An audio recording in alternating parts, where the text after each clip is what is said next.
This is your emergency broadcast system announcing the commencement of the annual purge sanctioned by the U.S. government. Weapons of Class 4 and lower have been authorized for use during the purge. All other weapons are restricted. Government officials of ranking 10 have been granted immunity from the purge and shall not be harmed. Commencing at the siren, any and all crime, including murder, will be legal for 12 continuous hours. Police, fire, and emergency medical services will be unavailable until tomorrow morning at 7 a.m. when the purge concludes. Blessed be our new founding fathers and America, a nation reborn. May God be with you all.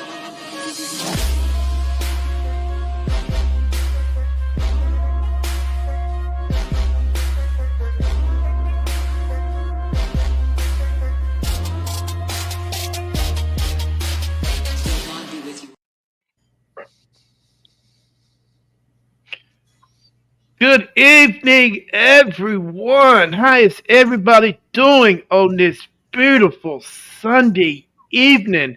Guys, thanks for joining me on the show. All you guys that are on the different platforms tonight, all you guys that are on Kick, Rumble, Instagram, Twitch, YouTube, Facebook, my personal Facebook page, and my personal Facebook homepage. And of course, I'm not forgetting all the guys that are over in Japan and in the UK. I know it's late over there, and I know it's Monday. Early Monday morning in Japan. If you guys had the time to come in and chat with us, with this team that we have out of Michigan, feel free, man. I would love it. But hey, before we get to the team, I got to tell you guys what happened to me yesterday. All right, so I'm sitting in the van. Everybody know I drive a van. And I'm at the red light. And this might sound kind of gross to some people, but to me, it was hella funny. And I'm sitting at the red light, and I seen this young lady. She came to be no more than 18, 19 years old. And I looked, and I seen her picking her nose, which is normal in Texas. Everybody picks their nose. She picks her nose, man, and I'm like, okay, she's a nose picker. I dig it. I mean, a couple of my kids were. I mean, I clearly understand it. But, dude, she pulled out the biggest booger I ever freaking seen, and she put it in her mouth. And I was rolling. I was rolling. I'm like, oh, my God. No, she didn't just eat that booger.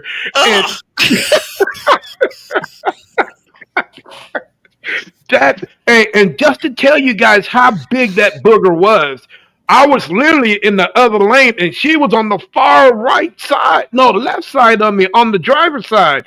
I mean, dude, she picked that thing up, and she like, I'm like, oh my freaking God. No, she just ate that monster.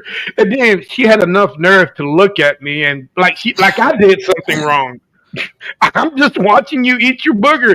I mean, it's a part of you. It's a part of your body. I mean, your body did make it. However boogers are made these days, I don't know. But it was unbelievable, man. And it made my day because every since, no matter where I'm at, as gross as it may seem, I picture her eating that booger. And, dude, I just cracked up every time. It was hilarious.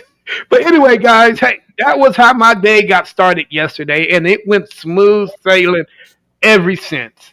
I had a great podcast yesterday. I got another one today. Great Lakes Ghost Hunters of Michigan.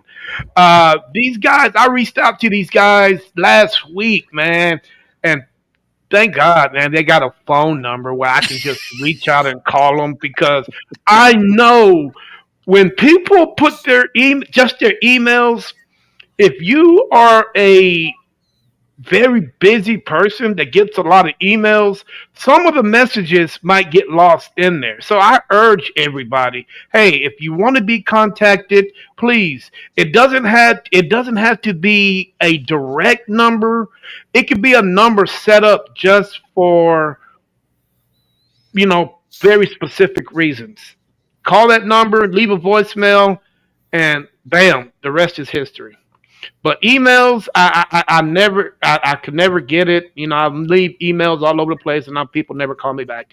But anyway, guys, hey, welcome to the show, Great Lakes Ghost Hunters of Michigan. Dude, they got this long GLGH of M. Did I say that right? Am I? Yep. Am I? I knew I wasn't gonna get it right. I knew I wasn't gonna get it right. Guys, welcome to In the Lines Den with NSPS TV Paranormal Podcast. Thank you for accepting the phone call. Who's the one that accepted the phone call? Well, thank you, ma'am. I really appreciate it. You're welcome. But with enough said, guys, please introduce yourselves one by one. I'm Jeff. I'm Brenda. I'm one of the main people on the team that bosses everybody around. Oh, Jennifer's here. I'm Ryan. I'm Tim. I'm a Virgo. I like long walks on the beach. And sorry, ladies, I am married with 2 grandchildren. But if you got property and you want me to come deer hunt, say the word. Well, you know what? Anybody listen to this man, Tim, and he wants to come down to Texas and do some deer hunting? Tim, you got to invite me because I've never deer hunted before. I got you. But I got this. I got you. Michigan, they walk everywhere. Right. I got this big old nice crossbow, man. That sucker got some power behind it, and I know it can take down maybe a 6 or 8 pointer. If you hit him right. If you hit him right, you can definitely take. Hey, man, I thought about shooting some people with that thing, but I changed my mind. No. But guys, welcome to the show. I really appreciate it. I'm going to ask you guys a bunch of scientific questions, some questions that you guys haven't heard before, and some questions I'm pretty sure you guys might have. But with enough said, I'm going to start with Brenda since she's the CEO of the organization. And Brenda, tell me a little bit about yourself, how you became the CEO of Great Lakes Ghost Hunters of Michigan. Well, my day job, I'm a social worker, so I work in the psychology field, and I work with homeless families right now. But I was with another team, and you'll find that egos are very big in the paranormal team, and some conflicts occurred, and I left, and we started. I talked with Tim and Ryan, and we got together, and we started Great Lakes Ghost Hunters of Michigan, and we just continued what I was doing with the other team. We never stopped. We were out almost every weekend investigating homes and you name it. All right. So under your name, Brent still has the logo of that other team. Is it really? It says yes. Shame on you. No, it says okay. MCGH. Oh man, how do I fix that? Baseball bat. Oh, damn. Flamethrower. Well, Brenda is, like I always ask people, there's cause and effect for anything that anybody does in this world, no matter what. What made you decide to put a team together, even though you was with another team? What happened in your life that was so traumatic where you just had to say, hey, man, I got to go see what's going on in the world, man. It's a lot bigger than what people think it is. Well, things started for me when I was 14. Okay, when my great-grandmother passed away, I knew there was things I would sense and see, and then my grandmother would sit with me and talk to me about it, and I can sense if I walk into a house how somebody had possibly passed away. I can feel it. Like if there's confusion, I feel confused. There's somebody with dementia. If I have a hard time breathing, there's lung issues, or if I have certain pains, something where I'll ask, okay, who had the heart issues? And then people say, oh, so-and-so did. But there's no way for me to scientifically prove what I'm feeling is actually correct. You know what I'm saying? So I try not to do that. I try to be as scientific as possible because, I don't know how to prove what I'm feeling is true. Okay, okay.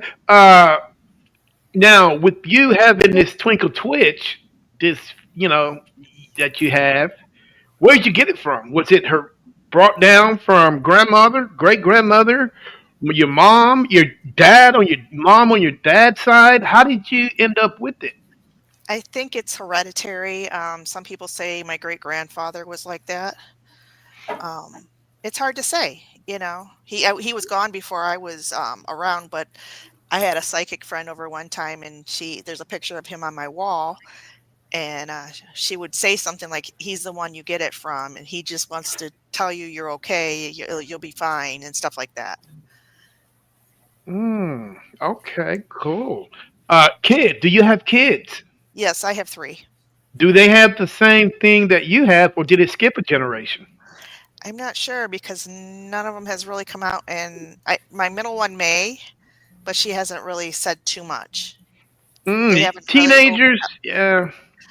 the oldest one is 30, 27, 28, and Oh well, 27. they're past their teenage stage. Mhm. So And wow. and I do suspect that, like, children 0 to 3, when people are saying they have imaginary friends, I really believe that these children are seeing spirits because their innocence, they aren't, you get told something, you're not seeing something 10 times, each time you're told, you retain 10%. So if you're hmm told something 10 times, then all of a sudden you believe that you're not supposed to be seeing this stuff, and that's when they lose their abilities of seeing spirits.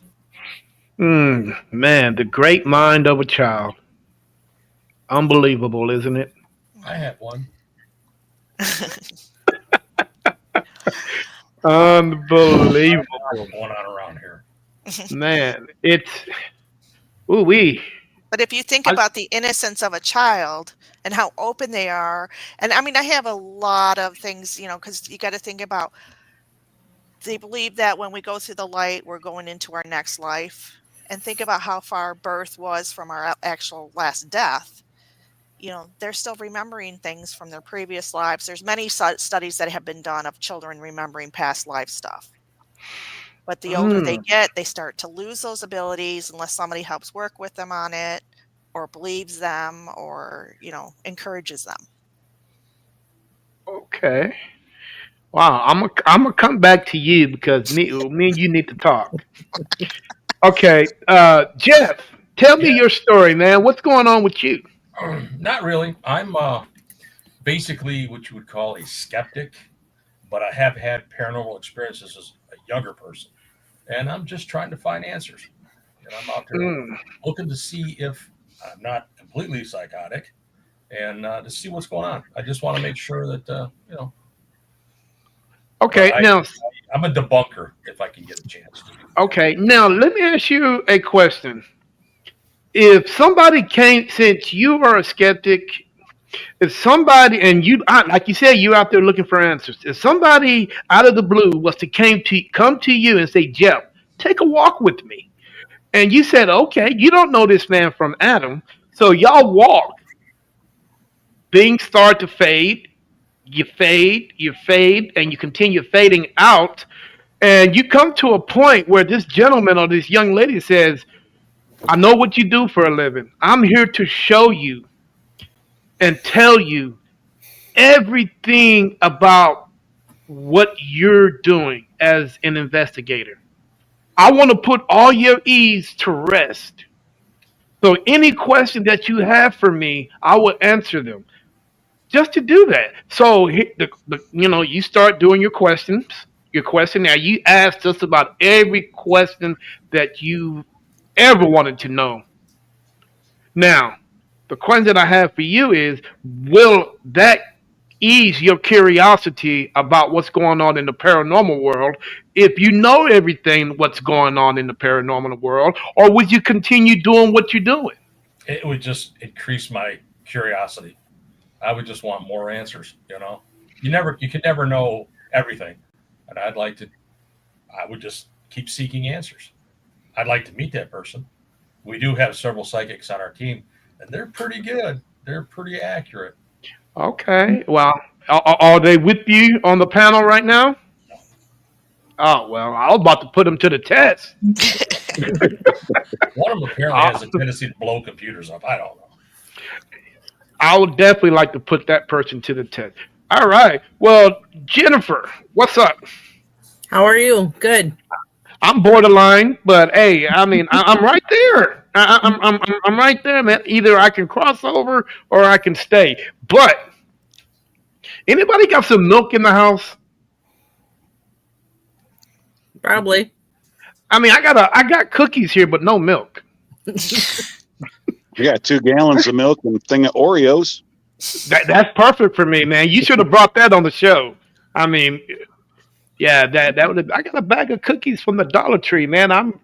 They're calling my name. Is it possible that cookies can call your name? If a cookie is calling your name, there's something, you might be on something. I don't know. I mean, because I keep looking at them like I want to attack them, but there's no milk. I got to get some milk. But yeah, all right, Jennifer, tell me a little bit about yourself. What's going on with you? So I started having experiences when I was little. One in particular, I was about 15. My best friend from grade school, she went, we had a day off. She went to one high school. I went to another high school. We both had the day off. My dad was taking me up to go skiing. We passed the cemetery and I couldn't stop looking at it. It was about 11:30 in the morning. I got this weird, eerie feeling. And come to find out a couple of days later, my friend passed away at that time and was buried at that cemetery. So I've had different things over the years that have happened to me like that. Okay. Now, with that, how did that experience make you feel? There was a lot of emotion because I was very close to this friend. It was kind of shocking that I had this experience, and very emotional all the way around. Okay, cool. We'll get back to you in a minute. We're gonna head on over to Tim. What's up, Tim? How you doing, brother? Well, same old, same old. I feel you. I feel like me and you talked last week, man. Well, we did. You just don't remember. Okay. It's that beam of light that came down from the sky. Tim is the voice in your head. Exactly. And the bad patience.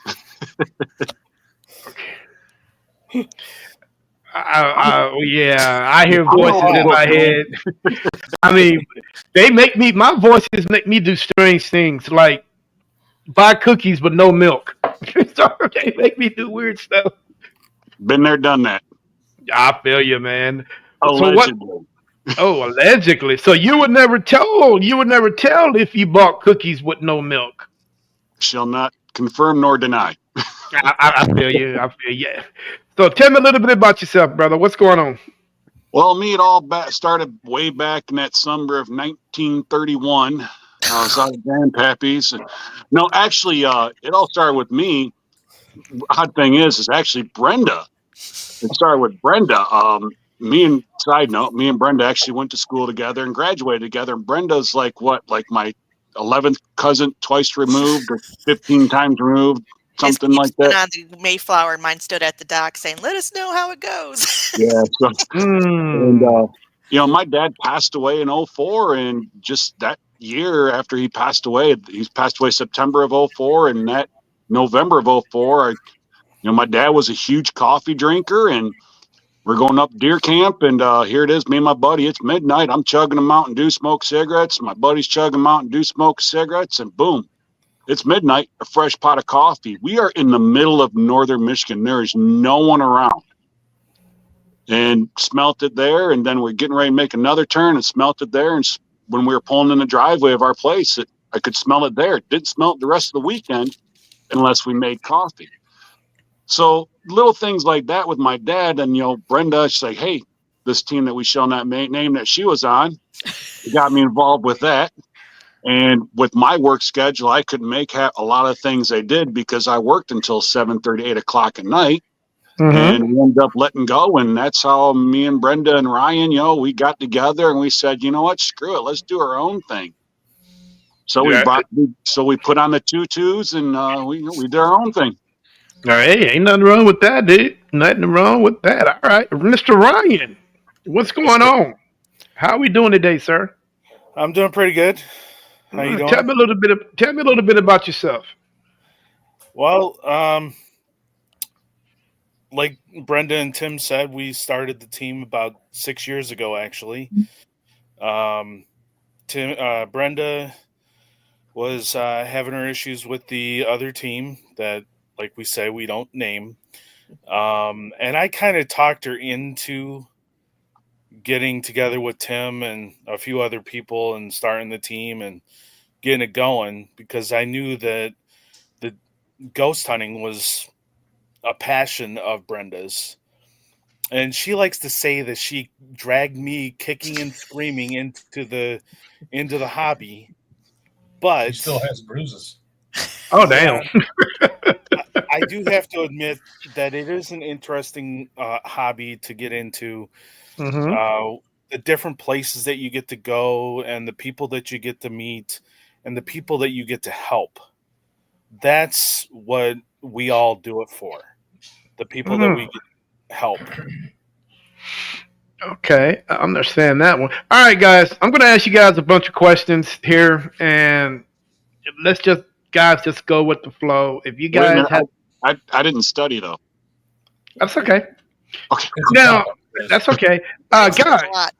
yeah, hey, Hands first on the question. First question of the day, guys. With all the professions that are, that surround us, you got the milkman, you got the postman, you got police officers, firefighters, people that fly the planes. And, for most parts, these jobs can be pretty dangerous. But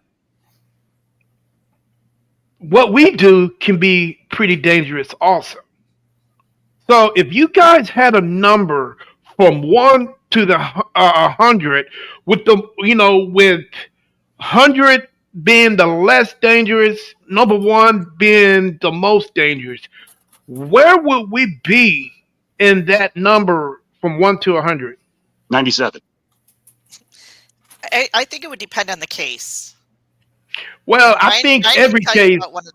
Ryan can tell you about a good case. Oh. Well, thanks. Put me on the spot. Well, guys, I think every case has the potential to be dangerous. I think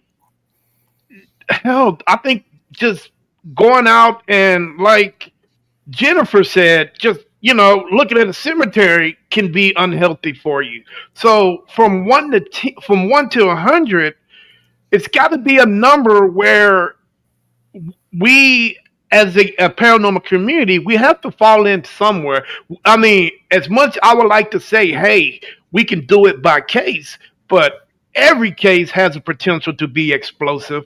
Every case has potential to be dangerous. But there's also a lot of attention seeking. Like, we won't do investigations in October, end of September, October, because everybody wants to be haunted at that time. Then we end up being a circus freak. There's certain, like, for me, and I'm sure Jennifer could do the same thing. We assess people. I'm in the mental health field. So if you say certain words or certain things, I may require a med review for you. We've had some people who had schizophrenia want us to come out and do investigations, and to make sure that they're not hallucinating or anything like that, I will ask for a med review. Some people really, really, really want to be haunted. Yeah. Yeah. I mean, wow. When you tell them no, they get upset. Oh, yeah, I totally agree with you, man. So that's going to be the next question with you, Brenda. But let's get back to the numbers. Where would you think we will fit in on that? 90. I would say, like, we could go to probably 75%. How's that? 75. Okay. Most cases are not threatening or dangerous. They're mostly like the little old lady who loved her house and she's still there, or family members trying to communicate with somebody. Now, the 76 to 100, or I'm sorry, am I doing it the wrong way? Mm-hmm. Okay, so let's change it. 25, 1 to 25 would be the most dangerous, right? Right. I've never experienced anything demonic, since knock Okay. on wood, since I've done this for about 13 years or more. And like I tell a lot of people, if they were a-hole in real life, they're going to be one in the afterlife. Yeah, it's a good possibility. I mean, and then I've had people, oh, do they watch me take a shower? Well, if they were a perv in real life, so I'm sure they're a perv now, you know. What are you gonna do? That I would be mean, people Tim. don't really change that much when they go to the other side. They're the same. Interesting. Okay. So you saying somewhere in the 25 to 75? Is that somewhere in between there? Yeah. Yeah. I mean, what most of the time it's just family members trying to let them know they're okay and they're with them. Okay. That's what I find. Interesting. There's not as much demons and malevolent spirits out there as TV would lead you to believe. Yeah. Because that's what sells products. Definitely. Now, if you guys came across a situation where that is the case, are you guys qualified to handle such a situation? I refer out. I'm going to run screaming like a little girl on fire. I refer out to another anyway. team that I know, and I do assist with them. There's cases that we've done a couple times that I've been there to assist, but I will call some other team out that specializes in things like that. Okay, cool. What city are you guys actually in? Detroit or surrounding areas? Different Surrounding areas. We're suburbs. Okay, now suburbs, but the big city is Detroit. Yes. Correct. Yeah. We're Okay. between probably most of us. I mean, some of us aren't, but some of us are between Detroit and Ann Arbor, and then there's some of us that are east of Detroit. Jennifer's east of Detroit. Yeah. East Siders. I mean, we've had people all the way up You guys from freeze? Kalamazoo too. Hello. So I mean, we've had people from Battle Creek. We've had people all over from on our teams. So we travel all over the state. Mm-hmm. If The need. four I of lost us all you went to guys the same school district. Me, Brenda, Ryan, and Tim, we all went to the same school district. Okay. I'm just All right. Now, how does the community react to you guys and what you guys do? Some people are very positive about it, but I've been in a restaurant before where people have got up and moved away from me because I had a Ghost Hunter's coat on. Oh. So Of course, they think you're freaks. Some of them do. Hey, some of them are right. when I told my uncle in Alabama that I was doing this, the first time we talked about it, he laughed in my face. And that's a typical response. I've had mostly positive responses by telling people what I do. They're all fascinated. They all want to know about it. I think it depends on how religious the person is too. I think you're right. I really do. It's really hard. And thank God, man, that you guys are just a little bit north of the Bible Belt situation, because down here it gets scary quick. I'll bet. Especially when, I tell somebody, oh man, I'm a paranormal investigator, and they're like, shit. I've had a Bill, specific run. group show up on my porch and asked me if I really seen ghosts, and I looked at her. I said, like the one standing behind you, and she ran off screaming off the porch. It's so much fun to do that. I love it. I mean, don't You walk up to people and poke them. I'm just checking to see if you're real. don't get us wrong. There is here in Michigan, there is that some areas that are very religious. I travel with work. A lot of times I go to the west side of the state. You get out there, you can't find no like rock channels, stations on the radio. It's all religious and country. You go further north, you go 2 hours north, you got Amish people all over up there.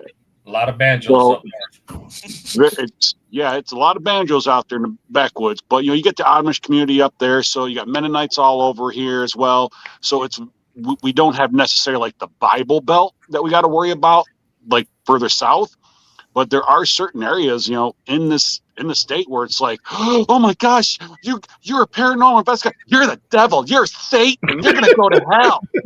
you know, stuff like that. It's just you sit there and go, yeah, thanks, go roll fatty and smoke and get out of my face, you know. But you know, Oh, you damn. do get those ones. He just tells people, "I'm just a handyman. I'm not Yeah. saying." Oh my God! Now, All the how do boilers. tell me a little bit on what you guys do to reach out to the community? Uh, do you guys have like meet and greets, book fairs at the? I mean, when they're book fairs at the library, you go set up tent over there. You know, Paracons. What exactly does Great Lake Ghost Hunters of Michigan do to, to outreach? I mean, Uh, we just did we help like a lot of historical societies. They may do like an adult walk, as we like to call it, or adult ghost hunt, and we'll go out there and, you know, we don't charge anything. Whatever the fee is for the ticket, that fee goes right back to the historical society or whatever it may be. So, you know, we help there's 2 locations that we go to every year, you know, one local and one on the west side of the state. We help them out every year. And we do a kids' day event with one of them too. Oh, I think that's cool. We do I mean, library presentations. We do, you know. Library Brenda and I presentations, found, we've done those. so Brenda you and guys, so you guys are hand in hand with the historical society up there. We all belong to mostly the same historical society. Wow, Small museum. that is a plus because the historical society has a lot of power, a lot of money, and they'll be able to help you out when you in certain locations that you're not able to get into. We I mean, usually help them out, to be honest, you know, because our area membership is low, so there's not a lot of dues paying people, and so they struggle with bringing money in to restore stuff or keep maintain things at their museums. And with us, we come in, and that's the fastest amount of money they can make in a couple hours. okay, $250,000 ain't bad. Sometimes we'll It ask would be them nice. about it twice They a year if wish. they want. It's more $0.25. Wow, that is crazy. Maybe Afraid that we were trying to make the place look haunted rather than helping them. And so some people were against it and wanted to try different fundraisers, but other people saw how fast the money came in and like, well, if you can come up with something different, then we'll do something different, and nobody can. right. Wow, that's amazing. Because I know down here in Texas, man, the historical societies got their little claws into everything down here. I mean, when I mean everything, everything. If you go into a location and it's got a significant historical value to it, the first thing they're gonna say, historical society.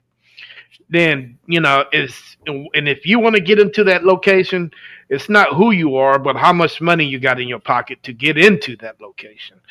And a lot of us, man, live paycheck to paycheck, so we can't afford to get into these big locations that are here.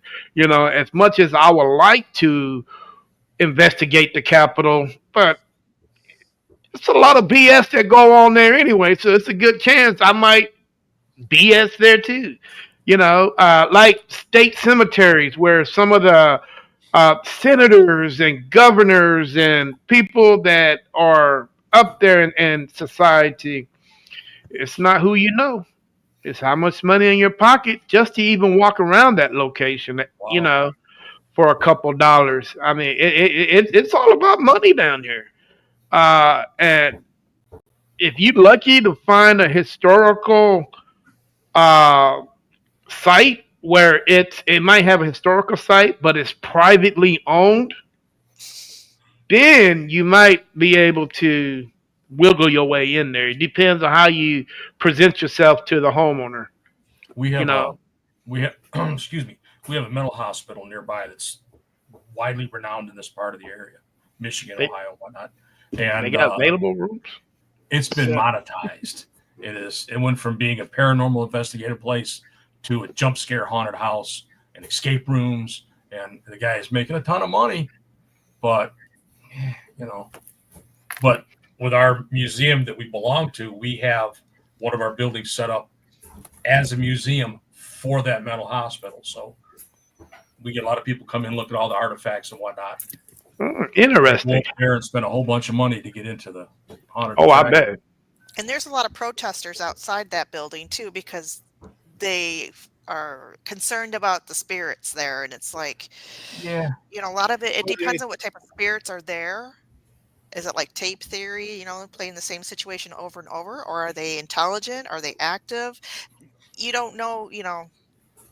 I think a lot of the people that are protesting that location, it's because their relative, whoever it was a patient there, and they feel that the haunted house is like a spit in the face. You know, of their yeah, memory. like it's like a disrespect. Yeah, and I can see that a little bit, but I understand that the owner, you know, he's trying to make a profitable business. He's trying not to tear down the building, keep a historical building.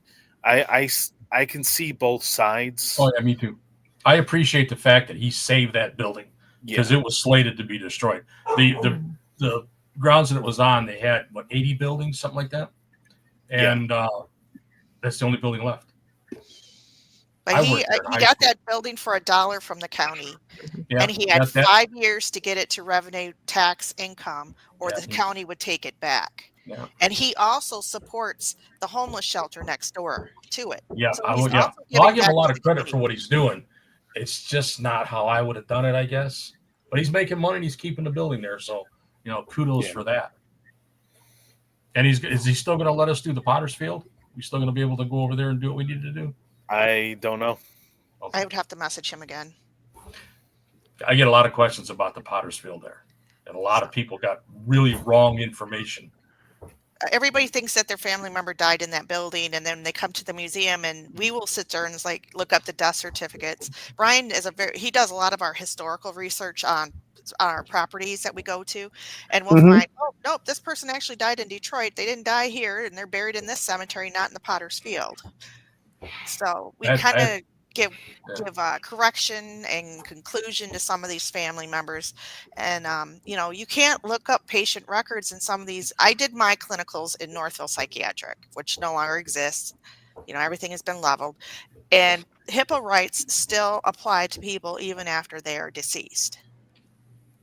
So Are you serious? yes. Wow, I did not even know that. So they're worried that they're trying to find out information of what these people experienced in the mental institution that we have in Wayne County. And you got to remember, even today, things are experimental. What works for one person may not work for other, and things were pretty barbaric back then. Insulin shock therapy, hydrotherapy, Freud, everything was sexual with Freud. So there was abuse that went on in the mental facilities, and all that energy is in the walls. It plays over and over. That's where you get the tape theory stuff.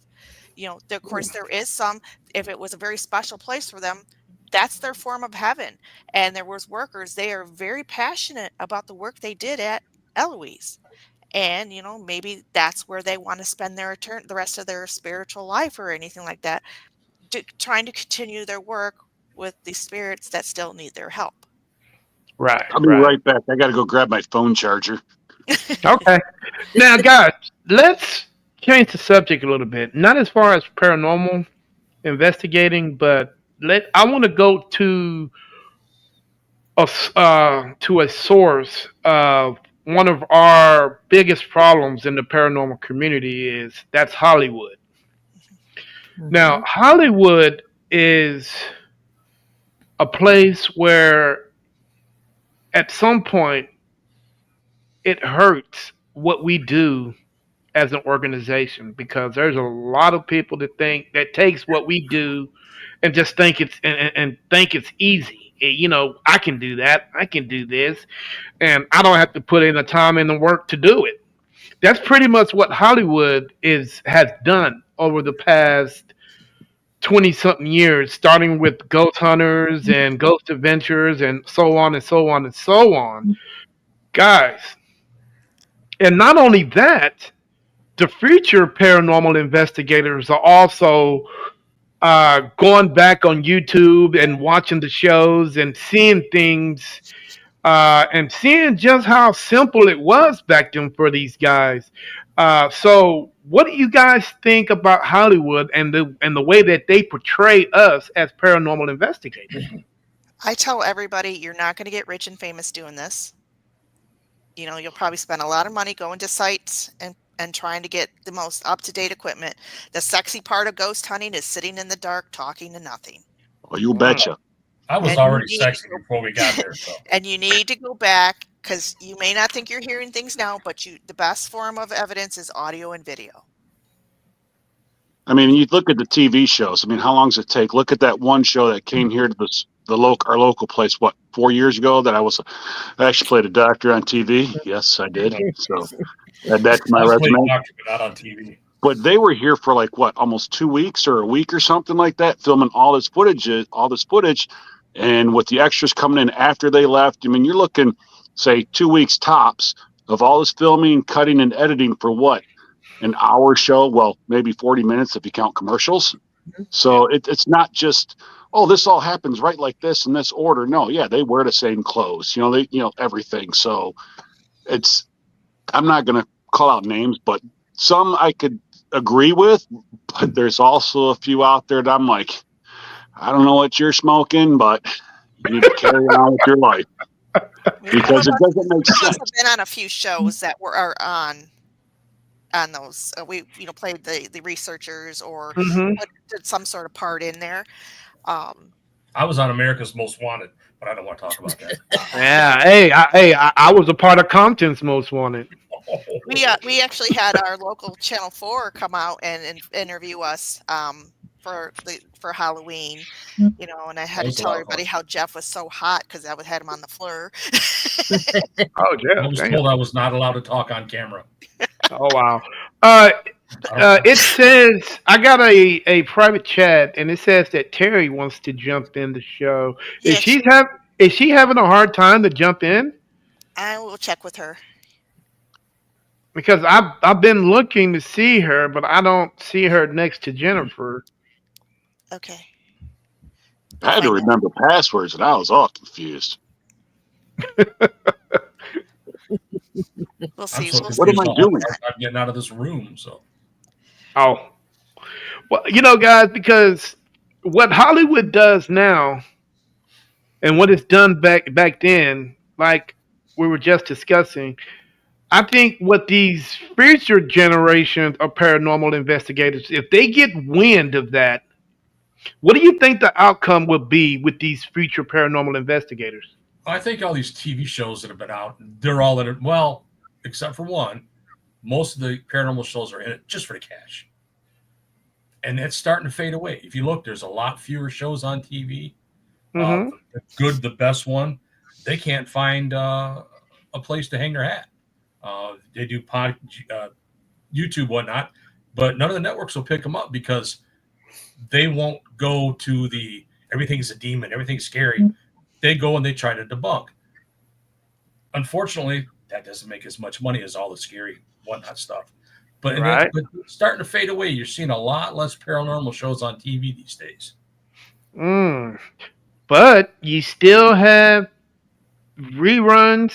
Still have this and that. Yeah. I think, and I might be wrong, I think it's going back to the grassroots of what we do. We don't do it for profit. We're there to help people. Mm-hmm. And all the TV shows that got away from it, they don't. None of them. I mean, you call us. Hey, I think there's something strange going in my house. We will come out there. I don't care how far it is, hour, 2 hours, 30 minutes, 15 minutes around the block. Don't care, especially if kids are involved. We go out there. We did one investigation as a home. This guy swore there was this noise. We asked everything. With my background, I checked, make sure outlets are grounded. I checked everything, this, that. What that noise was that he found, because he thought he was actually haunted, was one of the smoke detectors they took down. The battery was going dead and it was beeping, and he never he forgot where it was where he said it. So it's like, you know, this is what your problem is. This is what that noise is you keep hearing. It's not paranormal. Hey, this outlet's not grounded. That outlet's not grounded. Your 220 AC is not grounded. You're going to have EMF poisoning coming out that yin-yang. But you never see that on the TV shows because it's Yeah, it's a demon. Brenda, we have people that say that they're being held down, and we find out that the outlet's right by their head, and when they sleep and they're just getting all that EMF in there, they'll go to the emergency room, can't figure out, and there's nothing wrong with them, go back home, and the same symptoms happen. Hell, I'm just a bad sleeper. That's what it is. Brenda, I want to get back to you for a minute because you're in the nursing field. You are you? Huh? I'm a social worker. I'm in the mental health. I mean, so you dealing with medical. Okay, now a lot of people have given me different numbers on this take. You know, when we go into locations and you know we look and we talk to these people, we evaluate before we decide anything. If you can give me a number on the percentage that you think most of the so-called haunting locations are clearly more medical than paranormal, what number would that be? I would say at least 25%. Most people are grieving really bad. Mm-hmm. They're looking for anything, any signs, any type of communication from the person has passed on. There are some that are off their meds. You would see bipolars, severe bipolars, schizophrenics that, you know, because they're not taking their medication, they're seeing things, they're talking weird, they're, you know. But I would say a lot of them are going through a lot of grief, and they're looking for anything to help alleviate that grief by having the connection to the person that has left. Okay, so wow, that's a pretty low number. I mean, other than that, it's probably something environmental. I've okay. walked into a house in Wyandotte where it wasn't grounded, and as soon as you walked in, you were just like, "Oh my God!" Like you got hit by a, you know. You get that damn headache, like, oh, I mean, what you the could hell is just feel that? the energy in there. I could Yeah. imagine being living in there, and then Oh, 'cause yeah. the house was not grounded. Whole house is a fear cage. You know, I mean, there's different houses we've been to. You got some that have the old wiring still in there. Now we've been to places in Monroe County. Monroe County is a big battlefield from the War of 1812. A lot of those houses are experiencing paranormal activity because of that battle. Interesting. The War of 1812. Man, I was born I remember 1813. I was 2 months old then. Hey, man, I was 6. And then I we was also 6 years old. we are one of the biggest indigenous places probably in the U.S. I mean, you can't go anywhere where somebody might not have had a burial there, you know, or depends on the tribes, and you have to be respectful of their spirits and their beliefs. And there's a Indian burial ground down at Fort Wayne in Detroit. You don't go near that. You have to respect certain things, or you might face some consequences because you didn't do that. You're absolutely right. Who's the youngest one on your team? Ryan. Don't say anything, Tim. On screen right now, yes, that would be me. Oh, Jennifer, I thought you was the youngest one. I'm sorry. She's older than me. I'm the oldest. Wow. I'm Well, no, older Jeff than the everybody but Jeff. Wow. I don't know, I've been Okay. there for Well, 167 well, years, if that's the and I haven't seen case, those yet. if that's the case, I can't pick on nobody on their age because I definitely was going to pick on you. Guys, we all got grandchildren No, except for me. I'm still waiting for my first. I don't have Somebody. any kids at all.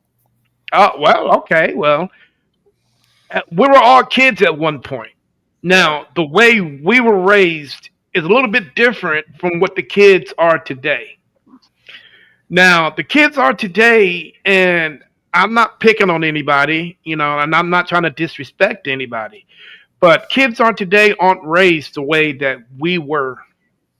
Yes, ma'am. No, ma'am. Yes, sir. No, sir. look at a man in his eyes, give him a firm handshake when it needs to be.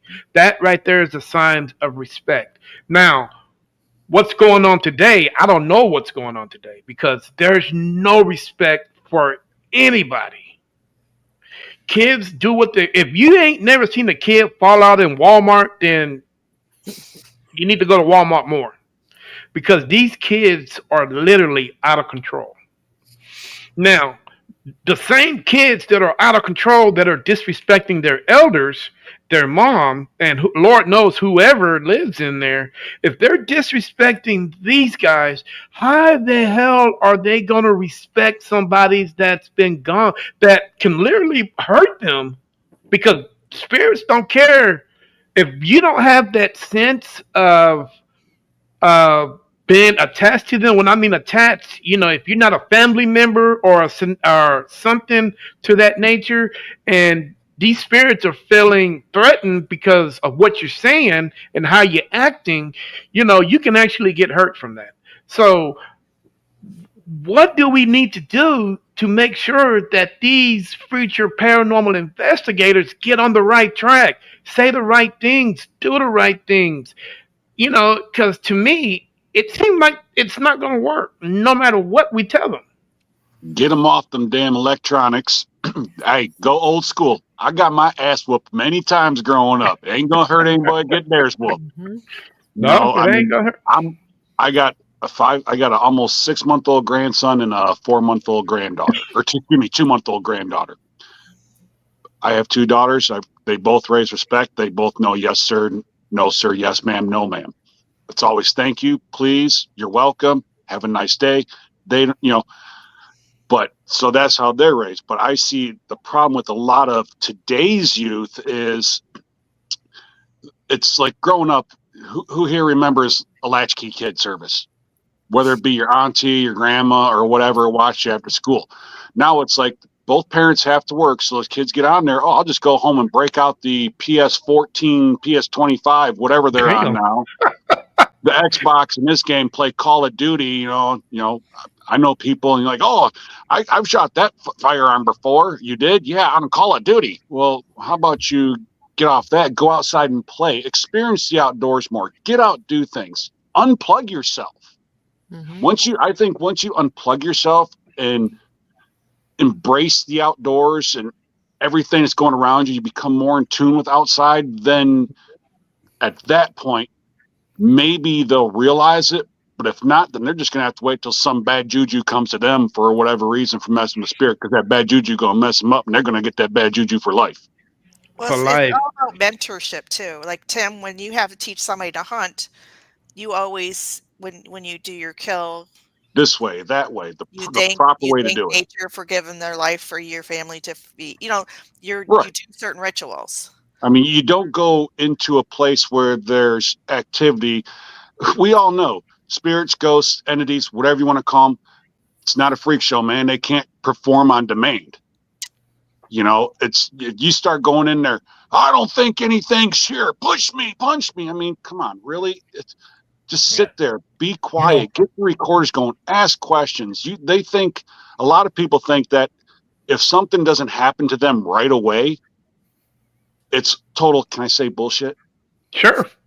It's total bullshit. It's bullshit. That people are human at one time. It's not real. Yeah, that it's not real, that people are making up, because a lot of places start off, unless you know the history, start off as what? Local and urban legend. Mm-hmm. And over the hundreds of years, the generations, all that changed. Oh, well, we have rumor is there is a Parashini up in northern Michigan. Allegedly, there is a witch buried there, and she was hung at the tree. Well, if you know anything about witches and evil entities, you can't be buried on hallowed ground. So is there really a witch buried there? People go there. They have fires, seances, Now you're going to a cemetery after dark. For one, it's illegal. Mm-hmm. 2, you're trying to contact something that you have no clue what it can or cannot do to you if it is summoned. So, I mean, I'm a firm believer. If you go out, you got to teach them respect. Go out there. Like Brenda said, if I take someone out there hunting with me, whether it's coyotes or deer, whatever I'm hunting, I tell them this is the right way to do it. this is how you go about doing it. Don't go out there all willy-nilly and flashing your wee-wee out and peeing in the woods because ain't nothing going to happen. You know, it's you got to teach them the right way. And if they don't have no guidance to do that, then you're back to square one. Then society's all screwed and World War III is going to end and we're all going to die. The end. Now, on that cheerful note, I'm speechless on that. All of us have come from different cultural backgrounds too. Like for me, I was raised up near where the bridge meets the two, Mackinac, where the Upper Peninsula meets the Lower Peninsula, and that's a very high indigenous population up there. Mm-hmm. So, we learn to be respectful in certain ways there. I mean, we have people here of different religions and different faiths, and we've been criticized by some people of our own faiths for what we do too. Mm-hmm. And it's, we got to remember when we see a spirit, like we've had a house we came to, same-sex couple, and the entities, I guess, were not happy with them living there. And we basically said, look, it's very common nowadays. You got to kind of understand that things change. You may be living in this time period, but we're in this year and things are better. Things have changed or more acceptable. That's what spirits are. They're just people who no longer have a corporal form. They no longer have a body. They're still people, and they can learn too, and they can be educated, like Brenda says, unless it's a residual. But it's just people, and if you treat them with respect, they'll should treat you with respect. That doesn't always happen, And guys, what really ticks me off about paranormal investigators, like you're saying, Jeff, talk to them. Don't talk to them like they're dumb, illiterate. We don't provoke at all. We don't provoke or denigrate the spirits. We talk to them like they're people. Exactly. So why is that some people don't talk to them like they're people? Some people are just jerks. It kills me. That way. It kills me because at what point as paranormal investigators, at what point are we going to start thinking outside the box? There are so many paranormal investigators, millions are stuck in the box. They used to the same routine, they get the same product. Man, I can't believe how many paranormal investigators has the same equipment. 30 million out of 50 million of them, 30 million have the same equipment. Nobody has even thought about, hey, let's try this. Let's try that. Let's see if this might work. Let's see if that. No, people today, mostly us, are stuck in the norm of paranormal investigating. And I'm going to be honest with you. If any one of y'all ever come down to Texas and ask me to light that goddamn ghost ball up, I'm going to pick that thing up and I'm going to sling it a mile. I've destroyed more of those things by stepping on them. Because because there's too much out there. I mean, 2024, we stuck in, can somebody tell me what century this is? 21st. Supposed to be the 21st. Supposed to be. So why are we still using 20th century technology to investigate the paranormal? Because parapsychology has not been accepted into the field of psychology. That's another question. I mean, because of our lack of, educating people, our lack of, providing evidence that this thing really happens, is that holding us back from having the seat at the big table? I think so. I mean, I think technology evolves every day. Every week, every month, every year, something's different. But like Brenda said, this type of field is still widely not accepted. People look down upon, like I said earlier, call us freaks or whatever, whatever it may be. So you go back to old school ways. You go back to what works. I mean, yeah, we got SB7s, SB11s, we got all these spirit boxes, you got the Ovilus, all this stuff. Ovilus, prime example. I have nothing against it. because it's done some trippy stuff to me and said trippy words to me. But you look at that, it's a 2,500 word bank of the English language. You know, I mean, it's pre-programmed with 2,500 words. So You always is get it just, Cupcake and Diablo. yeah, you get Diablo, Right. you get this, you over and over throughout. So can I say that is legit and everything?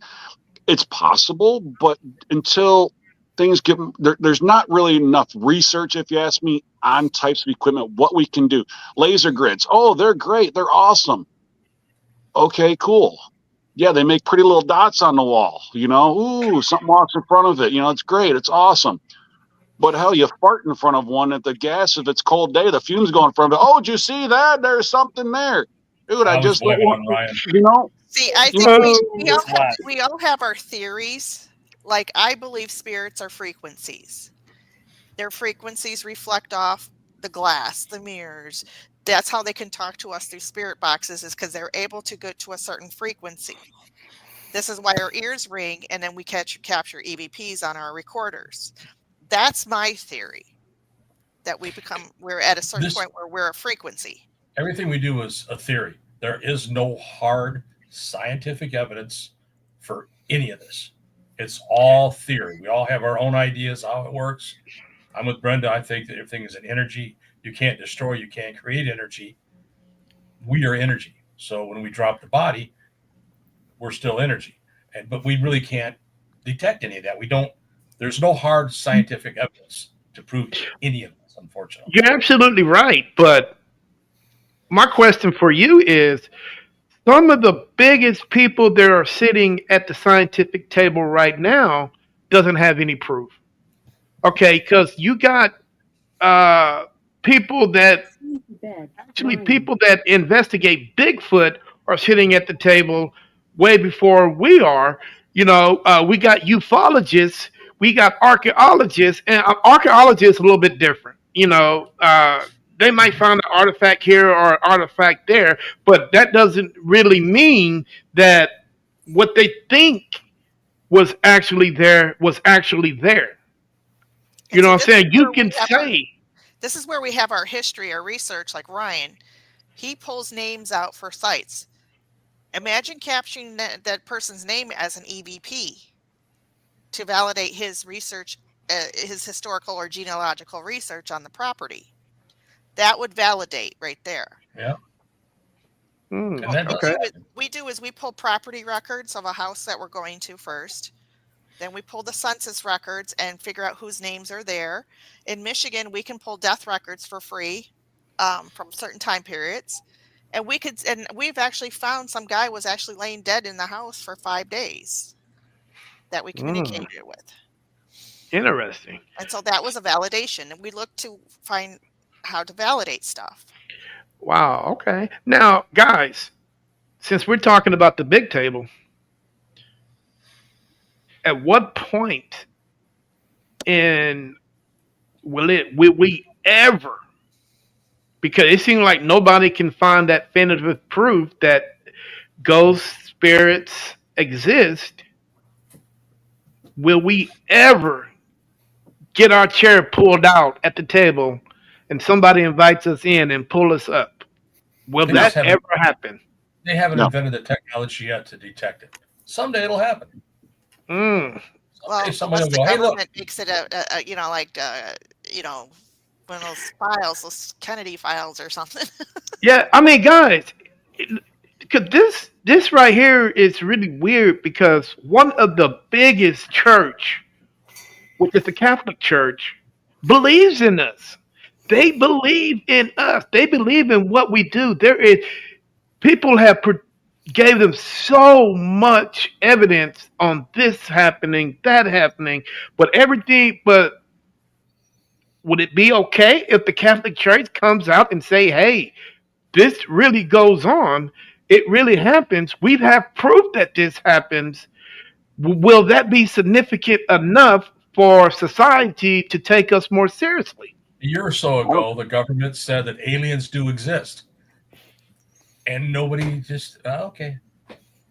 Yeah, the Catholic Church is very against ghost hunting. They really don't I- like us. No, I was in an article in my city, and Monsignor, my kids were going to school at a Catholic school because it was COVID. They were going in person. He basically told me that my youngest son was acting out because he needed an exorcism. He didn't say exorcism, but basically said everything else around that he needed an exorcism because he was acting out. And he blamed you for it. And he blamed me for it because I was doing my ghost hunting. Yes. Well, that's That's the norm. yeah. Kids are gonna be kids. They're gonna do what they do. I mean, if you act out, they act out. I mean, so what? I mean, realistically, us being at the big boy table, big person table, whatever you want to call it nowadays, I don't see it happening anytime soon. Just because, like Jeff said, the technology's not there. I smoke cigarettes. I don't know if you've seen how many times you see something where people say, "Oh, there's a spirit there, or there's an entity there." Well, you get a humid day or humid night. You know, you get fog moving. You see that, and the camera flash catch it just right. Oh, it's a spirit. No, it's not. It's freaking fog. You know, or somebody smoking a cigarette there or something. You know, I don't see it happening in my lifetime. Maybe my grandkids' lifetime, possibly. I mean, Mm. from the Victorian period on, that people have been trying to prove that spirits exist or communication with the spirits are real. But at this point, I mean, look at Thomas Edison. He's actually, I think he has voices on some of his recordings that he did from back then. You know, I think he was trying to record bird songs or something like that, and he got people's voices that weren't even there. I can check on that. I work near Menlo Park, but we're not allowed to speak of it. I work at the Henry Ford Museum, which we have a lot of Thomas Edison stuff there. Mm-hmm. We're not allowed to speak anything paranormal. Everybody that works in the village, the Greenfield Village was next to Henry Ford Museum. Everybody I know that works there has had a paranormal experience, but we're not supposed to talk about it. We all do. But, Wow. You know, Jeff, you mentioned something that really shook me up a little bit. About 10 minutes ago, you said it was illegal to go in a cemetery. No, that was Tim. Oh, Tim. Mhm. Is that true? Yes, After after dark, you are not allowed in a cemetery. It is illegal. Who passed that law and why did they do Well, that? I mean, here in Michigan, I don't know about different states. Here, I do know for a fact that even public parks with playgrounds, you're not allowed to be in after dark, after dusk. Same thing with cemeteries. If you get caught in those, you can face trespassing charges. Well, in order to face trespassing charges, somebody Yeah, would catch no, not that. I mean, They would have to ask you to leave. Somebody that would have to ask you to leave before you get charges like that. Down here in Texas, there are cemeteries on every corner. And most of them are open to the public. Most of them are well groomed, taken care of for the most part. There are some down here that have just weathered away with time. So that, a lot of people is not going to go there. So when you go to a location like that, depends on what nationality you are, because down here, cemeteries are, believe it or not, guys, you got some racist cemeteries. If you are a certain color or they would tell you, get the hell out. I was just in a cemetery about a month ago, and it was an all Hispanic cemetery. And they told me to leave. the cemeteries here, they actually will close the gates after a certain time. No, I'm not talking about closing gates with individuals, alive individuals. Are you talking about live people or dead people telling you to I'm get out? talking about dead people. Oh, okay. I felt, dude, it was not welcoming there. You got to we remember were- too, we're from Detroit area, and we have one cemetery, was one of our first black cemeteries in Wayne County. The rest were all white cemeteries. But the minute I go to the brother side of town, they open to me, welcome, hey man. But I'm being honest with you.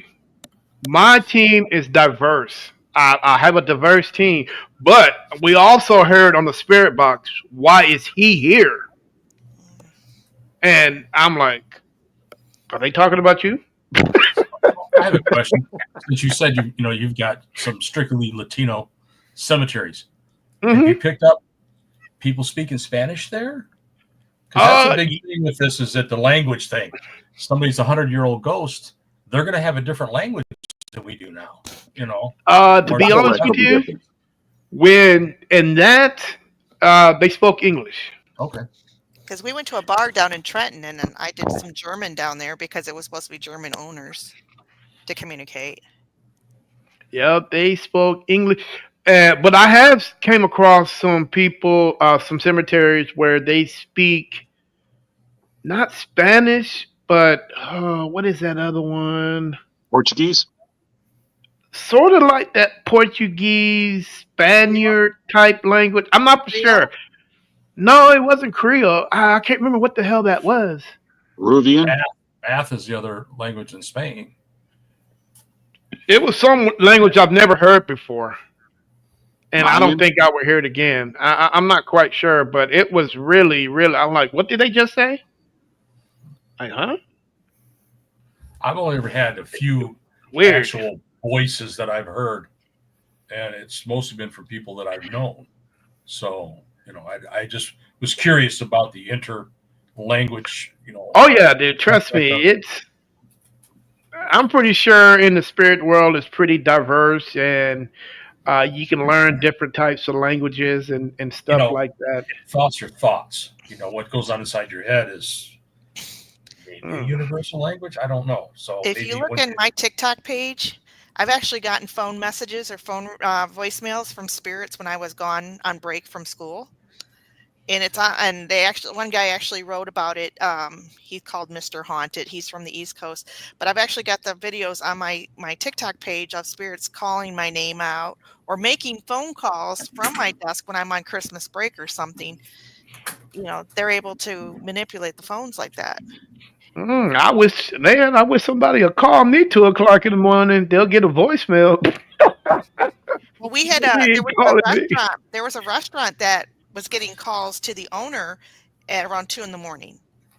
That's crazy. One of our local, we call them Coney Islands here. They do like hamburgers and stuff like that. But they had the video inside the restaurant of the phone lighting up and a call going out, and it was going to the owner, but nobody was there. Interesting. And then he's got videos of moving onion bags and stuff like that. He showed us. Where's this at? Which restaurant's at? It was one in Plymouth. It must have been a Whataburger. Yeah. Which one in Plymouth? I mean, I can't remember at the moment, but I mean, Okay. so they're able to manipulate stuff like that, but I don't know what time period this person would have been from, right. Interesting. All right, guys. Now, we've been talking a lot here, but I've yet to discuss with you guys on what specific task do each one of you guys have when you're on an investigation.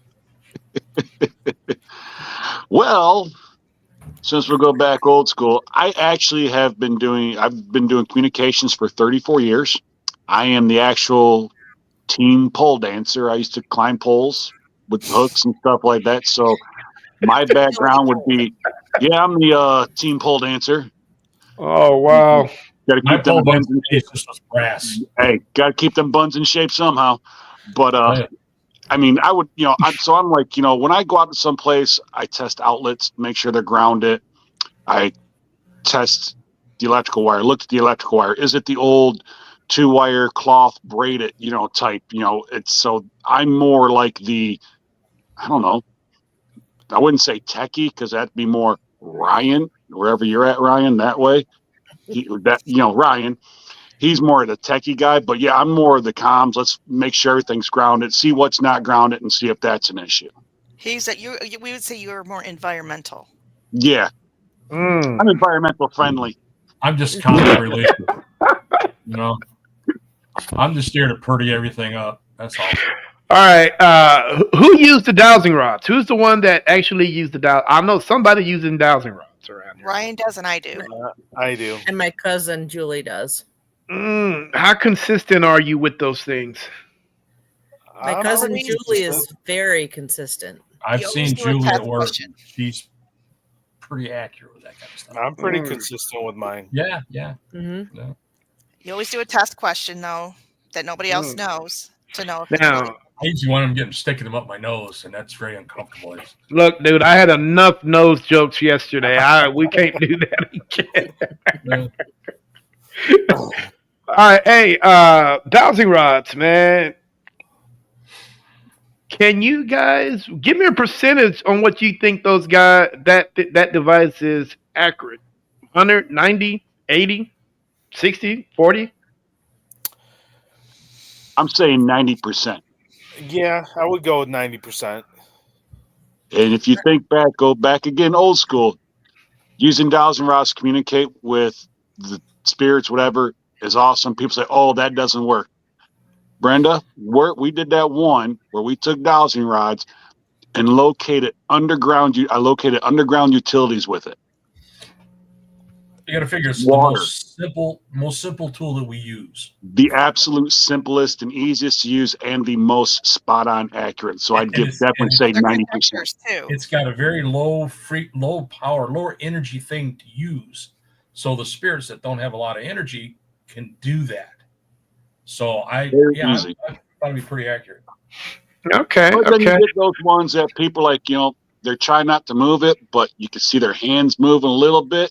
Mm-hmm. So it manipulates it, so that's why I give it 90%. We tell them you got to keep them still, but I still go 90% on dowsing Hold it rods. close to your Keep body. your feet flat. Okay, give me 5 of Michigan's most haunted locations. Eloise. We got a lot. We got Eloise. The We've River got Raisin Battlefield. Whitney. River what else? Raisin Battlefield. Yeah, River Raisin. You can't Michigan throw a rock Bell. and it not basically be Mackinac haunted in Island. Michigan. Mackinac Island. Yes. Most people just look like they're dead up there. No Well, horse-drawn carriages, no cars. Interesting. Look like they need to get some sun. Surrounded The whole by island, you have water, like and you know, vehicles water on is a there. conductor.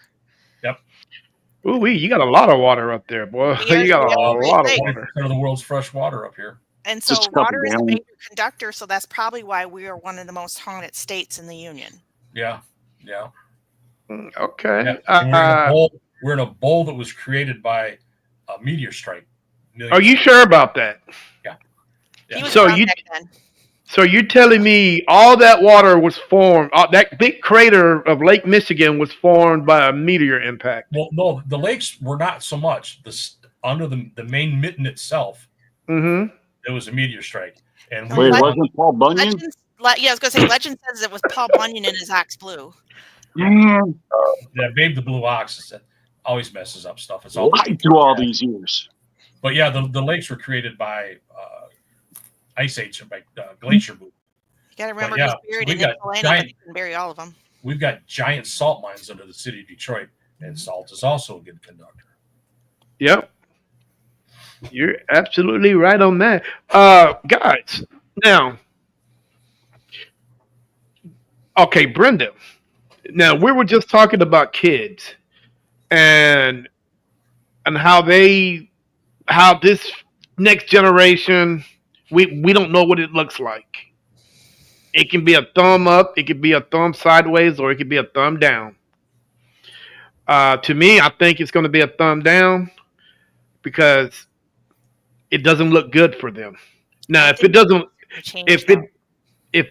look good for them, I mean, that needle is going left and right. I mean, it's going to. So, what's to say about the generation after them? How these guys are going to be? If Not cool. It's cyclical, like everything. Things come, things go. You know, bell bottoms are in again. but History we, repeats itself. History does repeat itself. Mm-hmm. but we want. people don't learn but- from it. Don't we want things to be consistent? It'd be I think what nice. he's trying to get Maybe at doesn't is look for the next generation, how are we going to make sure that they do ghost hunting the right way? Well, this that is right? kind of like how we do Kids Day. We Mhm. go out there and we teach kids for free the scientific way of ghost hunting and Mhm. explain to them why we believe things work this way. We try to open their mind. You have all these programs. They call them STEM in the schools for science, technology, you know, something in I can't remember all of it, Yeah. but they create these STEM programs for kids to learn more scientific stuff. And if we can incorporate some of this, well, this is scientifically, this is why we believe this is a spirit communication or able to do this. It opens their minds. It helps them understand more. and teaches them not to be afraid of it. Mhm. Right. Now, That's how many of you guys got grandkids in high school? not yet. All of them are gone. All of them are graduated.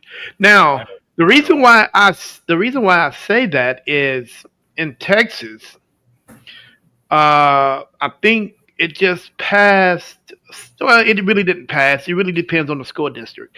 There are certain school districts that are allowing certain teachers to teach parapsychology as an elective at the high school level. So you're a junior or a senior, if your parents sign off on it, you're able to learn something. What do you guys think about that? It's a great idea. I think it's great. I'd like to see Give that the here kids this exposure. Exactly. year. It gets them to think critically. But Absolutely. You can't say they're not. thinking theory. That's hot topic.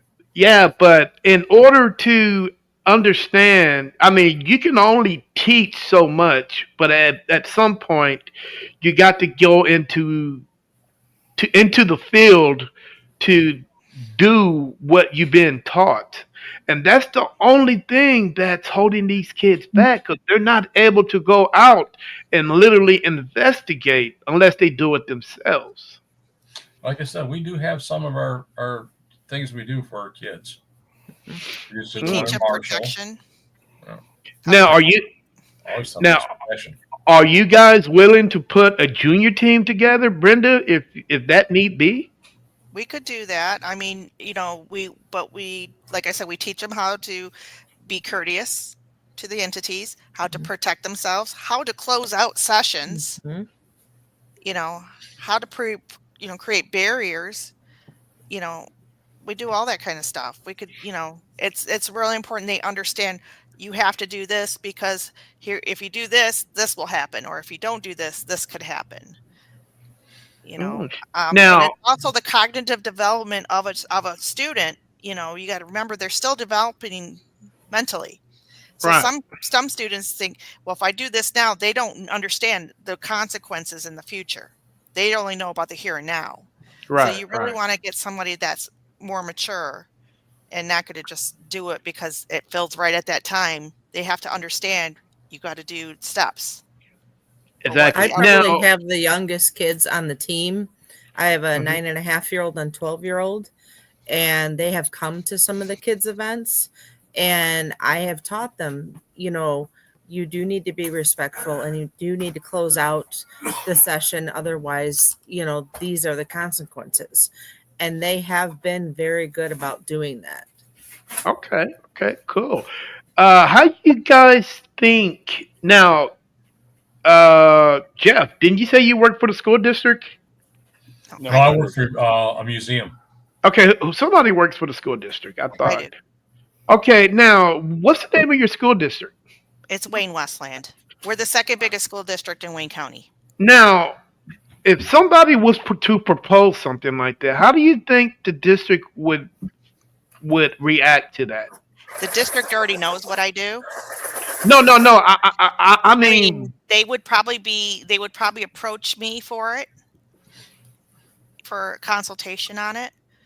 But right now, it's not been an option for us. okay. They're trying to do more robotic stuff and engineering stuff and, trying to be more college level curriculum. Well, I think if I'm right, parapsychology is in the college. Depends on what college it is, I think. I don't know if it's up in Michigan yet, but I know there is a parapsychology team at the University of Texas. I've actually reached out to them a couple times. Of course, they never return my calls, but that's okay. The only college level paranormal group I know of is the Ghostbusters. Well, there was that one guy that was in Pennsylvania. I can't think of what the name of this show was. And they were college students that were actually studying the paranormal, and they would go I think out. it was Paranormal State. That's and it. they were at Penn State. Yeah. I remember that guy. That's the only one I know of that was actually like college level. Okay, guys, how critical is law enforcement when it comes to the paranormal? Do you believe what they say? If they ever come, they lie about so much. If they say a ghost run across the street, do you really believe them? There's one officer that would come to the historic village park that Ryan and I work at, and to do his paperwork at night, and he would see things in the windows, and it would freak him out. So some of the cops I have known get freaked out real easy because they see a lot of stuff. Do you think they would put that in their reports on what they saw, or that's something that just keep to themselves? No, they would keep it to themselves because that's their job. If somebody thinks that there's a mental issue going on with them, they could easily lose their position. Now, okay, the next biggest question is, why is they so quick to report something unidentified rather than a spirit? Because it's easier to believe that. Look at like Jeff said, look at how many the government's actually come out. Oh, yep, there's been UFOs. Yep, yep. Mm-hmm. So that's more easily accepted. So I think that's why they would put something in there versus copy 10-4. This is 2022-35. We got a ghost. Really? Who's going to believe that? Mm-hmm. Nobody. We do have a woman in white that is believed to be in one of our cemeteries, and people have actually run off the road because they think that's her, and they think they're going to hit somebody, and they crash. So the police are always in that area to deal with that kind of situation, but I've never seen any of their actual reports. Yeah, if you can't explain it, they won't put it in the police report. I figured that.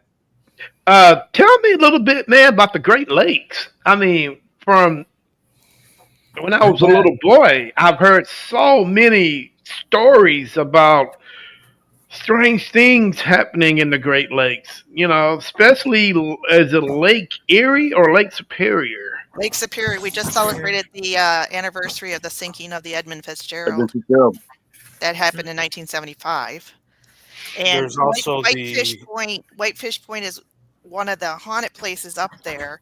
And you could hear I have some EVPs from previous investigations where you have a spirit saying, "Mommy, find me," that creeped me out.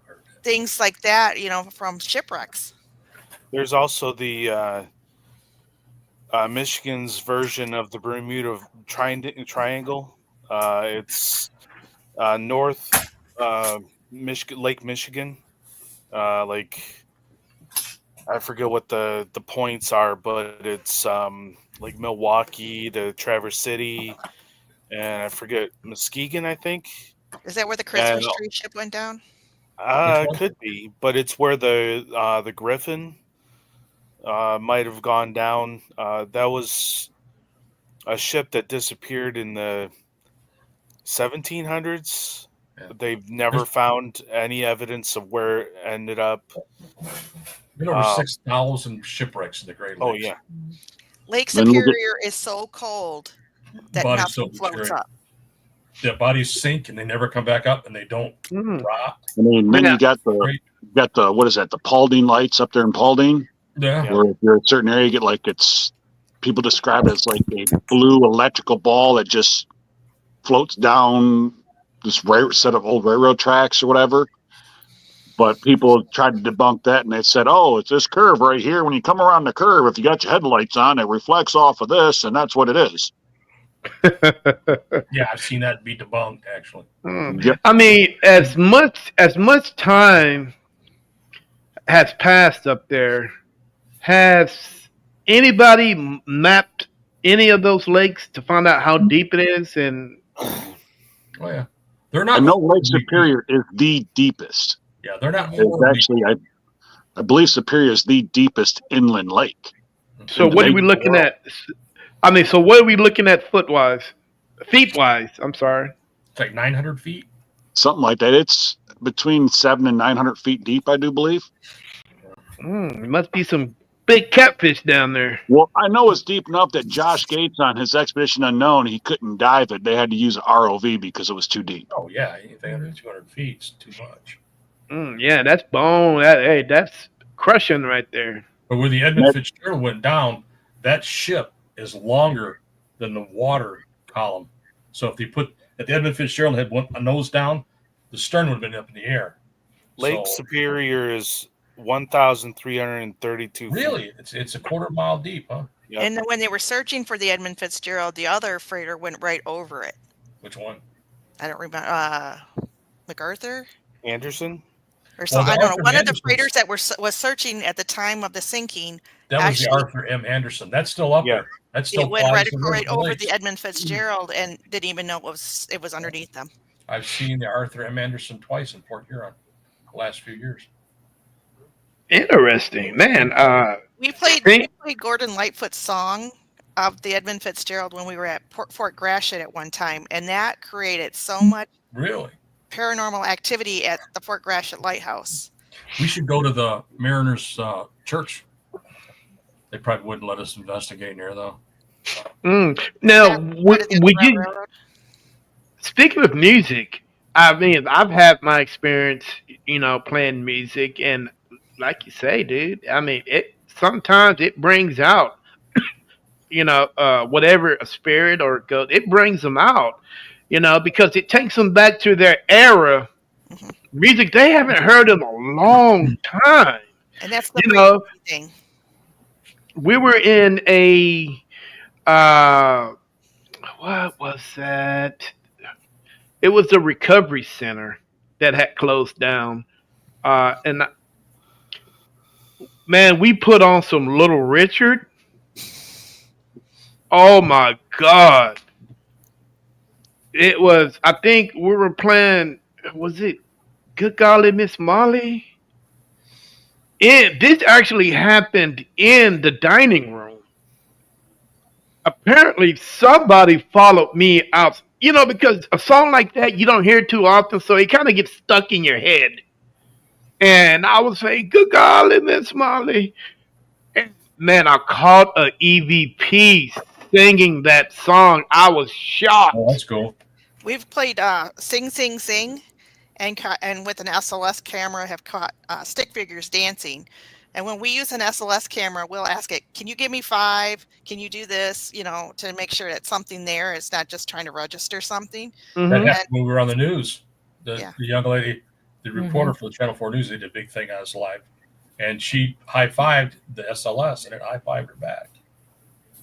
Oh, wow. Yeah. And then I will That's do cool. Civil War era music in our farmhouse at our museum. Mm-hmm. So Everything just changed color on the screen. Yep. I thought it was just me. No, I turned green.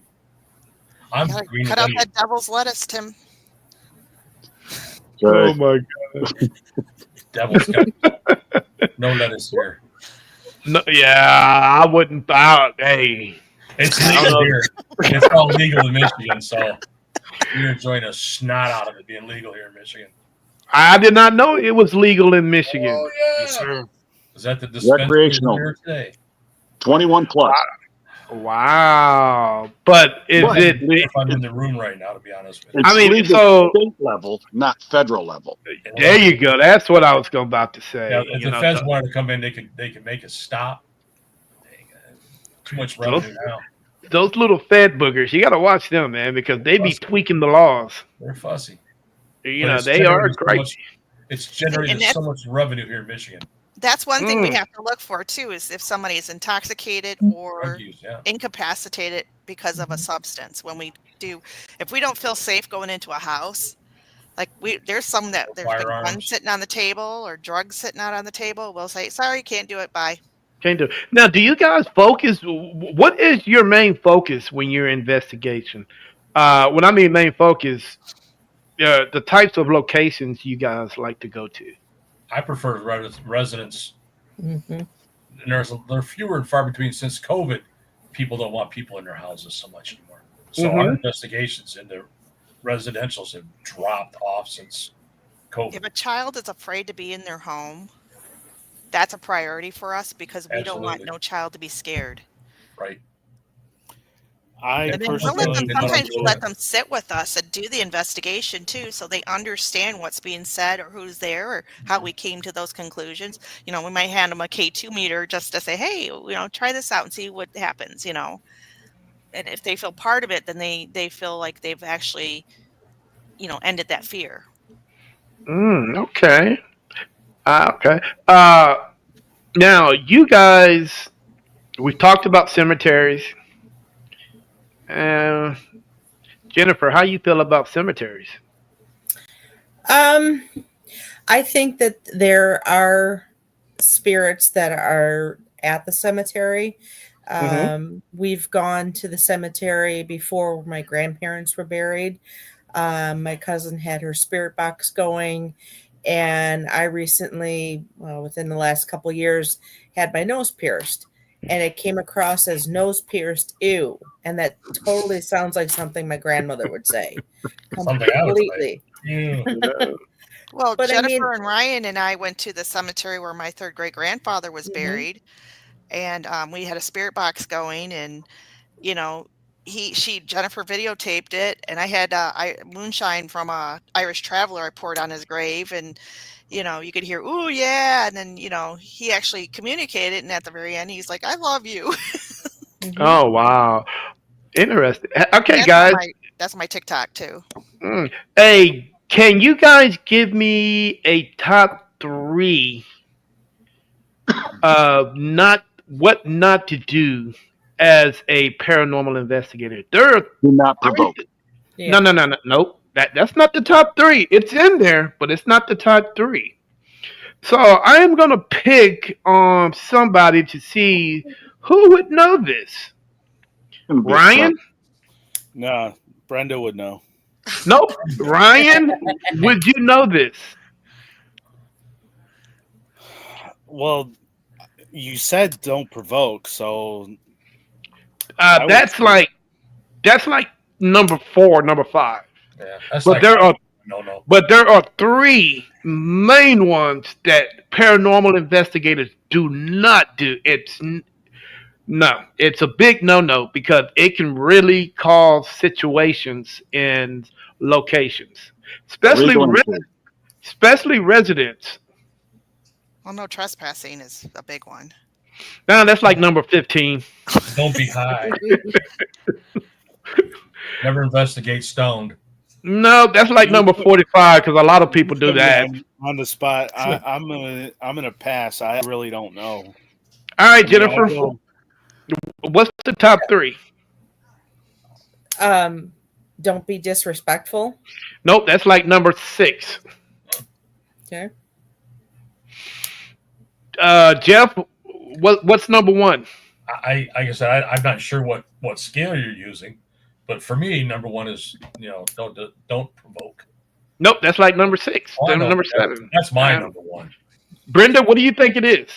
Well, you always want to be protected, so don't go unprotected. I give that number 5. Number 1, guys, is never, ever shop at a thrift store. Number 2 is never, Always I'm shop. screwed. never. Number 2 is never, ever go to an estate sale because you're dealing with the dead. Number 3 is never, ever shop at a garage sale. Those three things that paranormal investigators should never do. Can somebody tell me why? I do them. I do them all the time. Can somebody tell me why not to do it? Attachments. There Attachments. you go.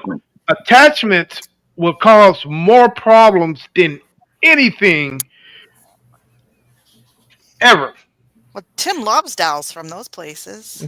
Yes, but Oh, Tim, I've got a I got a whole question. back seat full of I dolls. got a question. No. My mother-in-law's Why dolls. is They all Blue wound Coat up in a my dollar store car. number one? how many times have you? How many? Now we all know once we go to a estate sale, an estate sale is what? Somebody that passed away, so they're getting junk. rid of the estate. They're getting rid of all of it. So The dead person junk sale. yeah. So when you go to a garage sale is just not really an estate sale. It's just want to clear out some stuff. Now, when you go to a Salvation Army or Goodwill, Brenda does that right there, man, you really shouldn't dabble in other people's stuff because there are it can be possible attachments. Brenda, you're getting the pointed finger at you. Just didn't need to take I that go by underwear back. teacups. I go by teacups. That's what I do. But I Tim, know. we were going to go buy him a little tiny doll and put in his truck one time, but Don't do it. Oh, I've got We bought 30 a really dolls in the cute backseat little of my doll for Cadillac Tim. right now. But And- you know what? I usually try to go through too. I have stuff with me when I go through. I mean, Ryan has seen me do it. I'm sure Jennifer, you've seen me do it, and check out things to see if there's any attachments to stuff. Mhm. Like I carry a blue light on me. I carry, various things with me to see if there's any energy coming from the stuff. Yeah, because that's me. Everybody's top 10 of what not to do. Everybody's different. I mean, I've seen some of the things that you guys have mentioned could be at the top of somebody's list. The respect and all that stuff. But clearly, attachments, it's got to be. It can be different, but But we it's deal with clearly museum my stuff 1, every 2, 3. day. We deal Huh? we deal with museum artifacts all the time too, and those were Mhm. donated from family members as well. So you understand that potential of something going, attaching to your hip or Oh, I've like had them follow me home. I don't know who said about staring at the shower while I take a shower, but that's a possibility. That was Tim. Tim. Oh, you're talking about being a pervert? To be Yeah. honest, Oh, that was Brenda. That was Brenda. Tim is the pervert. Well, I mean, those two fall in the same category, I think. Yeah, but so, I mean, but it depends. I mean, if you acknowledge it, there might not be issues because you're acknowledging that was a property of somebody else's and you're treasuring it as much as that person treasured it. I mean, you're not disrespecting okay. it in any manner. Now the question is, since you said that, I don't see that a person, or put it like this, if somebody loves, I really don't see somebody loving something more than a dead person loving something that more than what a live person. If that makes any sense to you? Look at the dolls. There's the doll in Key West, and there's the other doll that looks like Raggedy Ann. I can't think dolls of the are names just right now. intrinsically Annabelle. Annabelle. It's something that looks human. There's a term for it, and I can't remember what it is. But when something looks human, but is not, really creeps people out. That's just a psychological thing. I just heard somebody talking about just a couple days ago. Uh-huh. Talking And about robots and AI.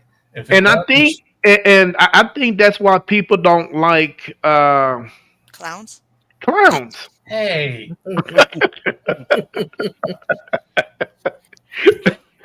That's why I think people don't like That's right. clowns. Well, and you got Yeah. these horror movies There too you that go. uses shoot these somewhere. inanimate objects to freak people out. So if they see something like that, their mind starts going, and they think about what goes on in those movies. Hey, and I'm be honest with you. Growing up in the hood, none of that crap worked with us.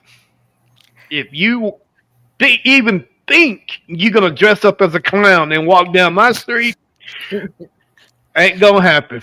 But you got to think about too. In our time period, the movies that we used to watch wasn't all this gore and everything. Our minds is what screwed us up because you were imagining things during these scary you don't movies. see are more scary than the things you do. Well, wait a minute, man. I mean, hold up, time out. I just had lunch with Jason last week. This guy is the most scariest, the glorious person of our era. He's chopping heads off, throwing knives, and I mean, he's done a lot of stuff that most people don't do today. Think of the Candyman Omen. just died yesterday. Think of the Omen. Tony Todd just died yesterday. Anything to deal with the devil. You don't see him. You don't see him. No, you never know. Man, your mind when you watch them like The Exorcist or The Omen, stuff like that. That's what messes you up because it's the unseen. But here's the thing, man. In those movies, you just got to go with the flow. And I'm telling you, most of what they call horror today is just gore fest. I mean, I just finished watching the last Scream movie, so. Yeah. And I'm telling you, dude, like, okay, let's take Amityville for an example. Now, let's just say, and I'm being honest with you, if the roles was reversed, instead of having Caucasians in there, we had a bunch of brothers up in the house. Do you guys really think that stuff would really be going on up there? Eddie Murphy did that, man. What a beautiful. Well, okay, we're out. Now, there's a movie out that just came out last year. It's called We Have a Ghost. And it was about an African-American family bought the house. And it was a ghost in the attic. And the young kid that was involved, the ghost come up and he's like, "Oh, get away from me." You know? Yeah. Out of my face. And then they became friends. And guys, why do you think that you guys really don't hear a lot about Black people ghost problems? Because they stay away from it. They avoid it. Yeah. Where here white people go, "Hey, let's go check this out." And everybody else is like, "Nope, I'm out." You see later. I with us, it's like, here, hold my beer and watch this. We'll run into a burning house. You know why? Because we tell them right up the front, right off the back, "Hey, man, take that BS somebody else because we ain't having it." Yep. We got our, hey, don't mess up my high because of what the situation you're going through. You know, so for us, for white people, we're all the ones about, "Oh, there's a tiger walking down the street, let's go pet it." Black person, they're beating feet. Or lions. No, I'm telling you. Hey, the neighborhood I grew up in, if we seen a tiger, we'd eat it. That's meat for the winter right there. We're gonna get him. He's out of there. He's out of there. Caucasian ghetto, man. We're gonna skin his ass alive. Hang his head on the wall. Okay. I think it's more cultural though, because spirits have more of a what do I want to say? It's not so friendly, meaning for certain groups of people. Mm-hmm. You know, like I just keep thinking that Jimmy Kimmel, where the kids were going to take pictures with Jason. Oh, the white kids were like going in there, and then little girls like, "Nope, I'm out of here." Woo. I ain't dealing. But guys, as far as culture, we're talking about different cultures. Mm-hmm. You guys have to realize that as a black man, my ancestors brought some of the weirdest stuff from Africa here. Now, and to this day, I don't know if it's considered part of voodoo or Santa Maria or whatever it is, but in southern parts of Louisiana, voodoo is considered a full-blown religion. Oh yeah. You know, most people don't mess with it. You know, and I don't even want to talk about what's going on in the Caribbean because they got their own stuff going on down there. I mean, it's got to be some religions that I know only just them practice. Uh-huh. It don't even come to the States. If it does, it's pretty unheard of, and they pretty much keep it to themselves. Right. But yeah, dude, there is a lot. I would think stuff. and from what little I know, the African American people are more in tune with the spiritual essence of themselves, whereas us white people, we're very sanitized about things. Man, I'm telling you, dude. You know what I'm saying? I'm not, hey, let me see a ghost on the corner. What's up, bro? What you doing, man? Hey, it's cold out here in Texas. What are you doing sitting up here with some see-through clothes, and do you want a jacket?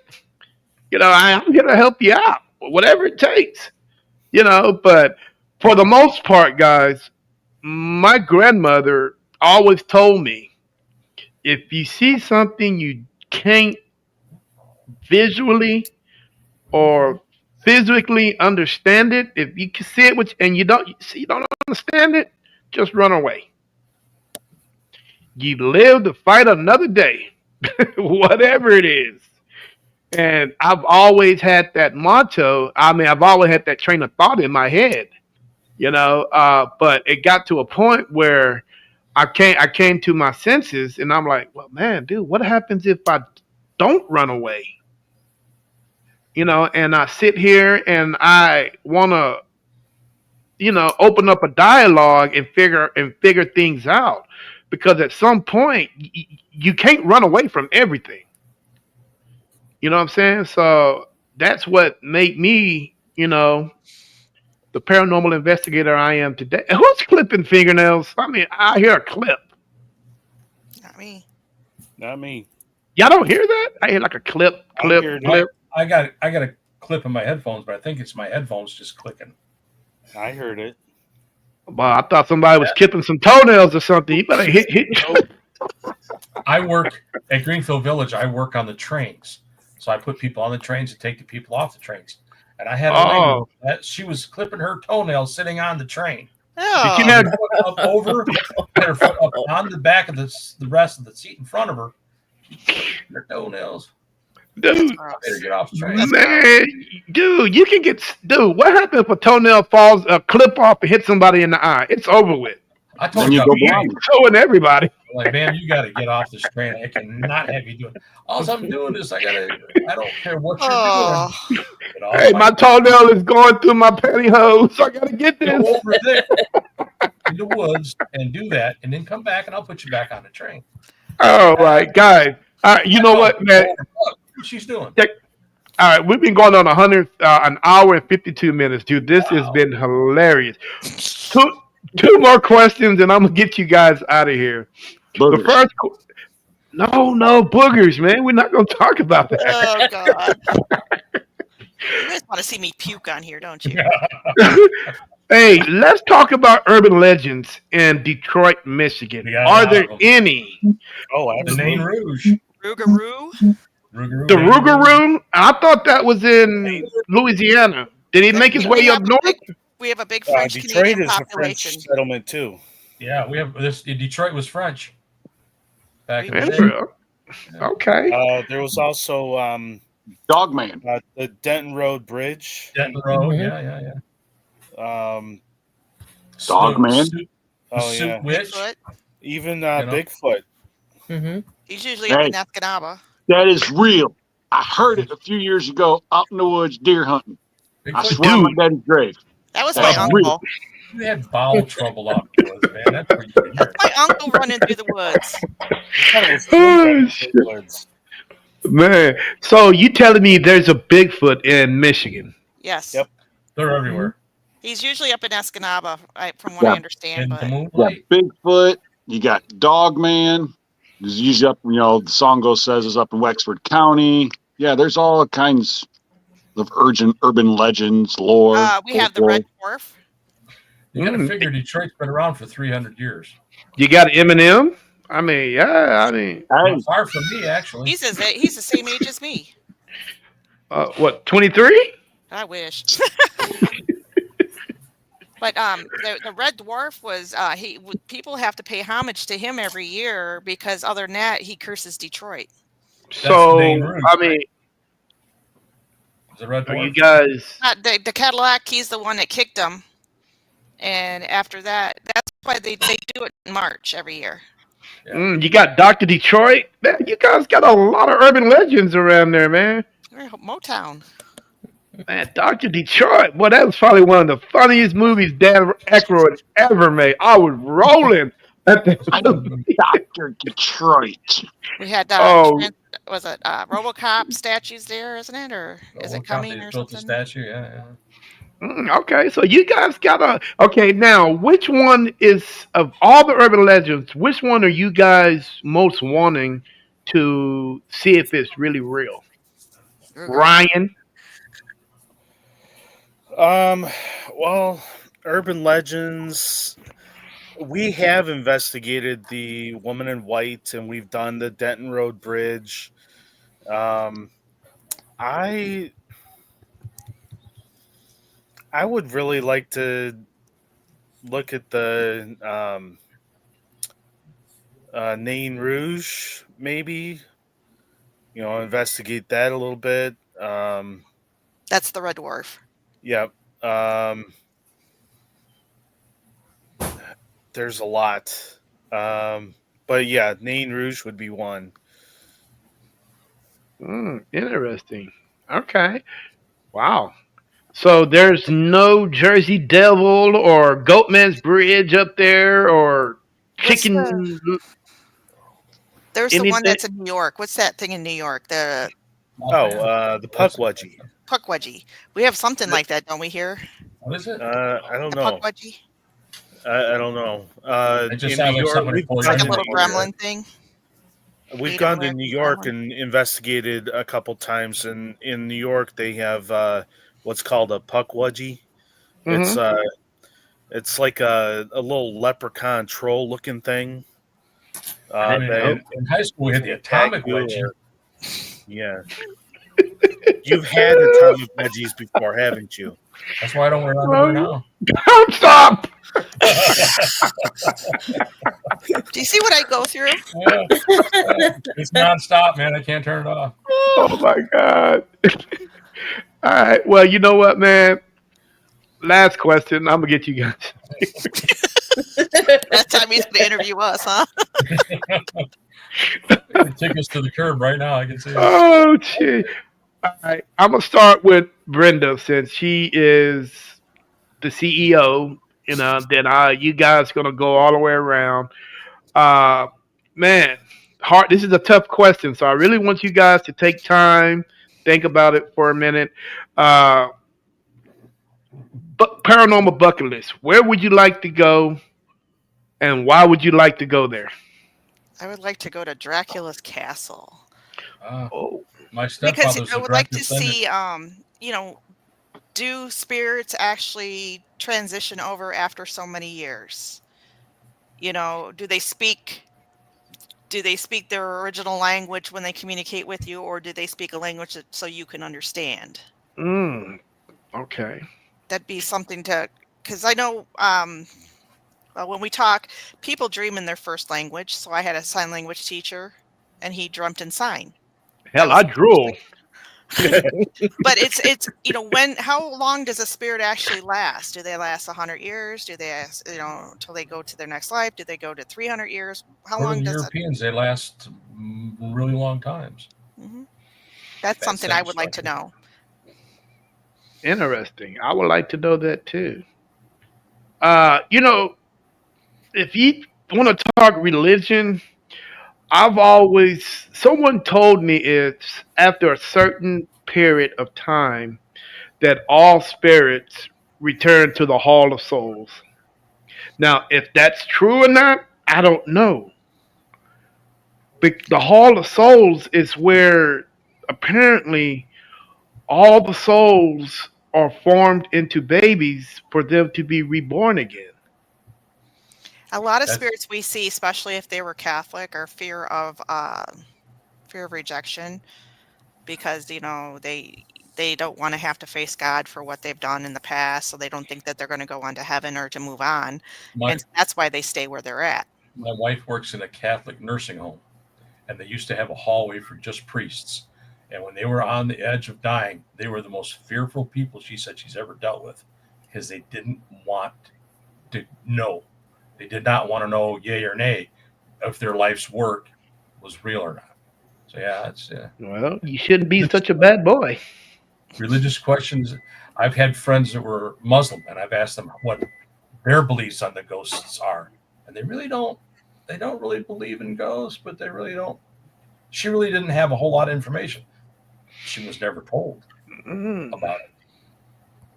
I think the Quran, I think they do talk about ghosts in the Quran. Yeah. But Really? man, that's a topic for another day. Oh my God, dude! I don't the whole religion aspect of the paranormal field. Oh, Oh boy, my God, dude. 6,000 religions in the world, and everybody's got a different opinion. Yeah, I mean, I usually bring it up on certain podcasts, but I had to phase that out because it gets a little heated at times. bet it does. But it gets a little heated. All right, Jeff, where would you like to go on your paranormal bucket list? Anywhere in the world? I would like to go back to my childhood home and investigate it, which is what got me started being interested in the paranormal field. Lived in a house not far from here, and everybody that entered that house had some kind of experience. And we've had people in the house for 5 minutes, then run out and never come back. And that house was wildly active, and that's what got me started down this road. All the places in the world, Jeff wants to go back to his childhood house. Absolutely. With Interesting. the knowledge I have now and the people that I have around me, yeah, I would like to go back there. Boy, even if Brenda pays for everything, you still want to go back to your childhood house. I mean, I would go to Scotland and look at some of the stuff over there. My family's, got a castle over there from 1,000 years ago. But yeah, I would like to go back to my childhood home, because I had an aunt who was sensitive, and she told me some stuff that was happening. There were 3 entities in the house, according to her. I'd like to go back and talk. They're probably all your relatives. No, she said no. Interesting. Jennifer, where would you like to go, my friend? I would like to go to Ohio State Penitentiary and Alcatraz. Alcatraz would be fun. It'd be very interesting. Okay. And may I ask why those places? Because when I was 5, we went to California and we took a boat trip. We went past Alcatraz, but they were not doing tours at that time. It had recently closed and they were not doing tours. And I don't know, for whatever reason, been very fascinated with that, because it's its own island. There were so many escape attempts, and there's, they're not sure if a couple of them did get away because I never found them. And it's just its own little entity, which I think is really cool. Yes, it is. Okay, I can see that. Any other places besides the 2? Oh, there's quite a few. There's like Waverly Hills. There's Allegheny Penitentiary, or what is that? Insane Asylum. Allegheny State. Yeah. I mean, because I'm so fascinated with Eloise. I'm one of the newer members to the team. And that's how I started investigating, was going to Eloise, which is which is the famous insane asylum by us. And that stuff just fascinates me. I'm in the medical field. So it's almost like when I go to Eloise, they can relate to me. They call my name. They remember me from the time I was there before. So any of the I'd like to go back to Eloise and take Julie with me, see if she could dig up some of my relatives. Most of my family worked at Eloise. I worked at Eloise. I have a lot of history with that building, so I'd like to take her in there and see what she's good in there. She's okay. Crazy in there. Okay. Wow. All right, Mr. Tim, where would you like to go, sir? Holy why? Is that a city or state? That's a Uper talk. I'm a homeboy. I like Michigan, so The two places here in Michigan would be one, Mackinac Island, because of the history there, and with it being an island in itself, and being surrounded by water. You're going for the fudge. Don't anybody tell you different. No, Uh-oh. Uranus fudge in Indiana's got better fudge than Mackinac fudge. I'm not eating fudge from Uranus. And the second place would be. And my second place would be, if I could, the cemetery of Parashini up northern Michigan, where the witch is supposedly buried. The town is no longer existing there. I guess everybody died from diseases and moved on or moved out. And I'd like to go back and find where that town was actually standing. That schoolhouse would be cool too. Okay. Interesting.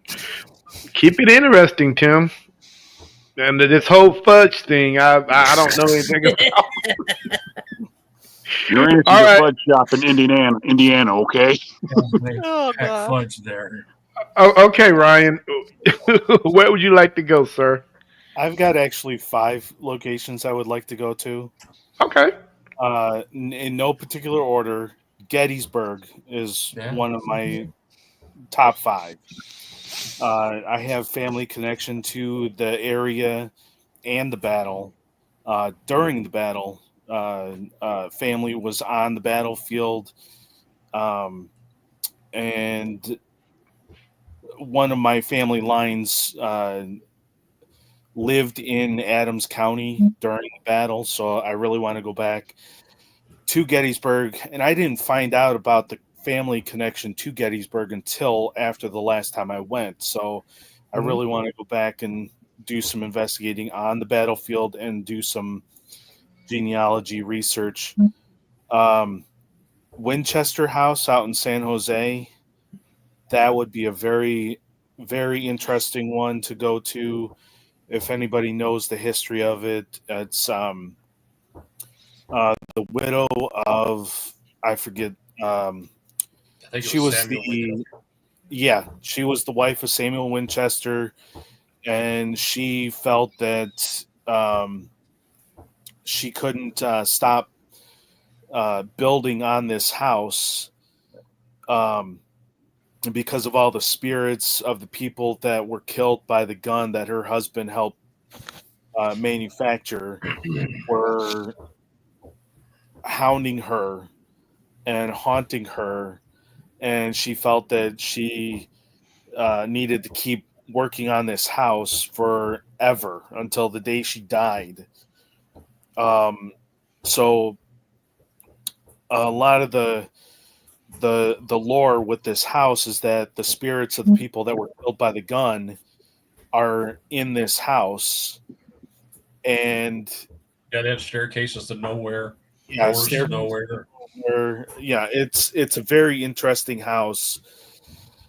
Third, I would say the Alamo.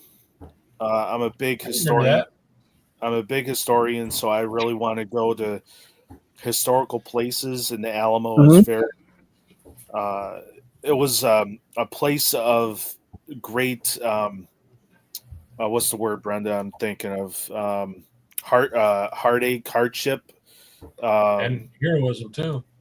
what's it? Heroism, and then Sleepy Hollow. I would like to go to Sleepy Hollow because I have a family connection to that town. I like talking about that. My 9th great grandfather's last name was Van Tassel, and he knew Washington Irving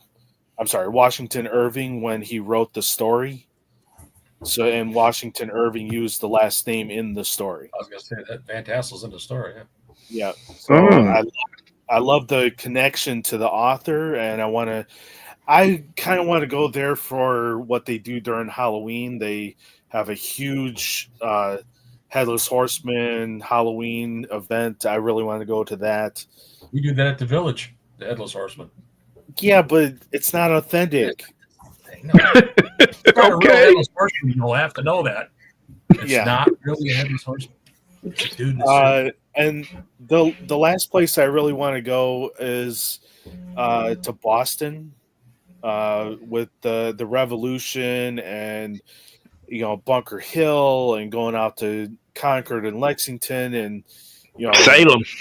Yeah, Salem too. I know Brenda's been there. And then even the Lizzie Borden house. There's so many places that I would love to go. You can't just say one. Mm-hmm. His house just was up for sale recently. Yeah. You wanna buy it? $5 million. I'd love to buy it. Oh, hell no. $5 million. $5 million. I wouldn't really buy the house. I can buy 10 houses for $5 million here in Texas. No. Not here. Not here. And you're messing with my beer money. $10 million can buy a lot of beer. Oh, you know how many cases that is? That's like a lot of cases. A whole lot of cases. You get the shoes and socks off the count. Yeah. Well, I'm a Bush guy, so I'm a cheap drunk. I'm not gonna lie to y'all. But hey, Brenda, tell the world how to get a hold of you guys. We're on Facebook, Great Lakes Ghost Hunters of Michigan, or you can go to our website, glghmi.com. We do have an email, so we're easy to get a hold of, and people really seem to find us. Hey, with the name that long, man, you stick out like a sore thumb. Stick out. Any closing arguments before we get out of here, guys? Anything you would like to say? Here's your time. Stay freaky. All right, who said that? Surprised it was Brenda, not Tim. If you feel something, it may be real, it may not be real. But if it's real, it's a good touch. If it's not real, it's a bad touch. There you go. Depends on how you get touched. Smooth cupping motion. All right. All right, Jennifer, any closings? Anything you would like to say before you get out of here?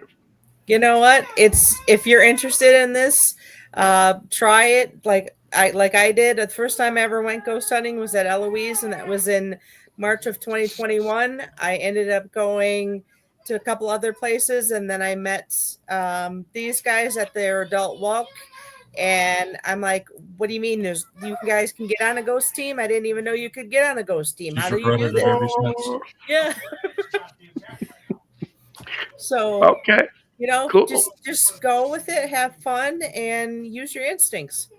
There you go. What about you, Tim? Any last remarks? And please don't show Booberry. No, God, please don't. That's a different topic. We won't go there. No, honestly, though, like Jennifer said, if you go out there, don't be afraid of things that go bump in the night. I mean, if you think you feel something, you hear something, go with your gut. People say gut the way to go. And if you think there's a spirit there, talk to it. Don't be afraid of it. Don't run from it. Don't scream like a little, oh my gosh, and run and I'm going to get killed, because it's not going to happen. Person you can't see. Yep, just embrace it. Embrace it. Okay, Mr. Ryan, you're next. Do your research as best you can. Find out all the people that you can that lived in the certain houses, locations, and make sure it's accurate. Check all sources: newspapers, census, ancestry.com. Got to be accurate. Okay. You know what, guys?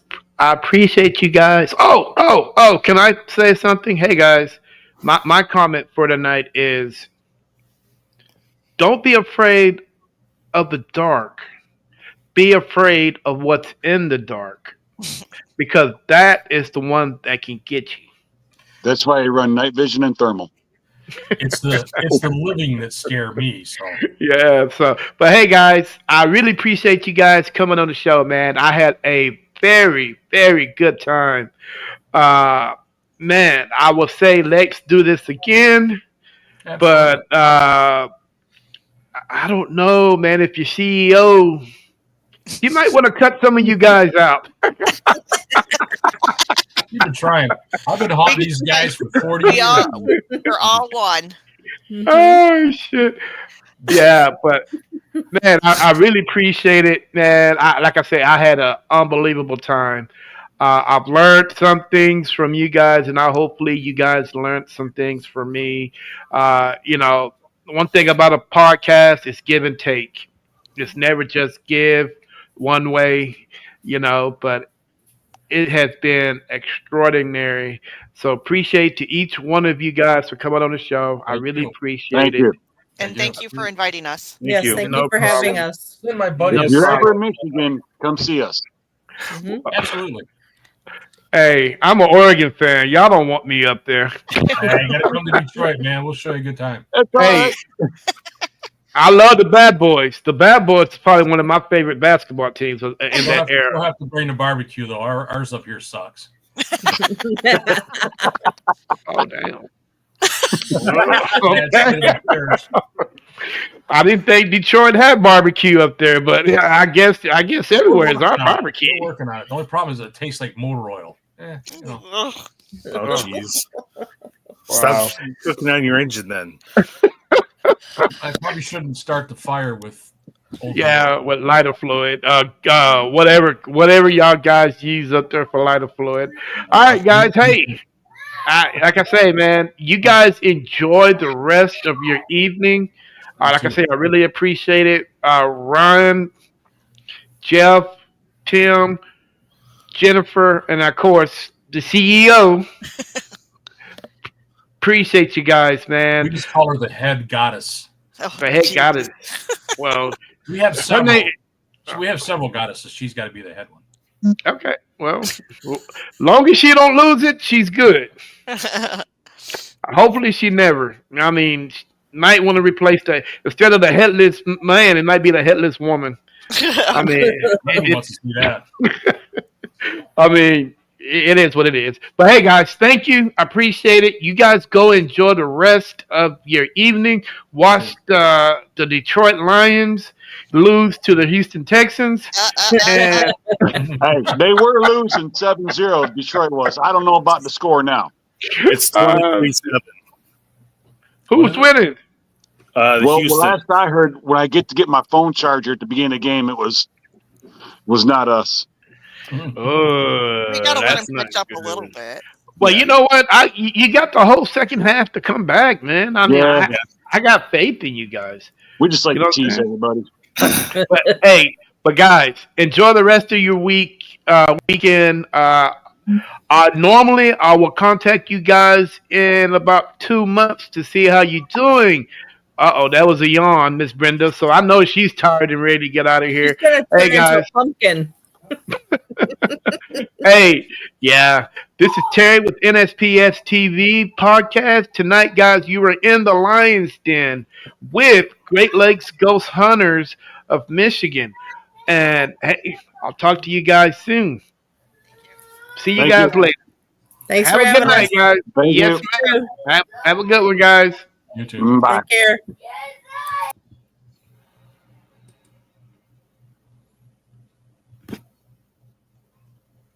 Oh, you gotta be kidding. Come on now.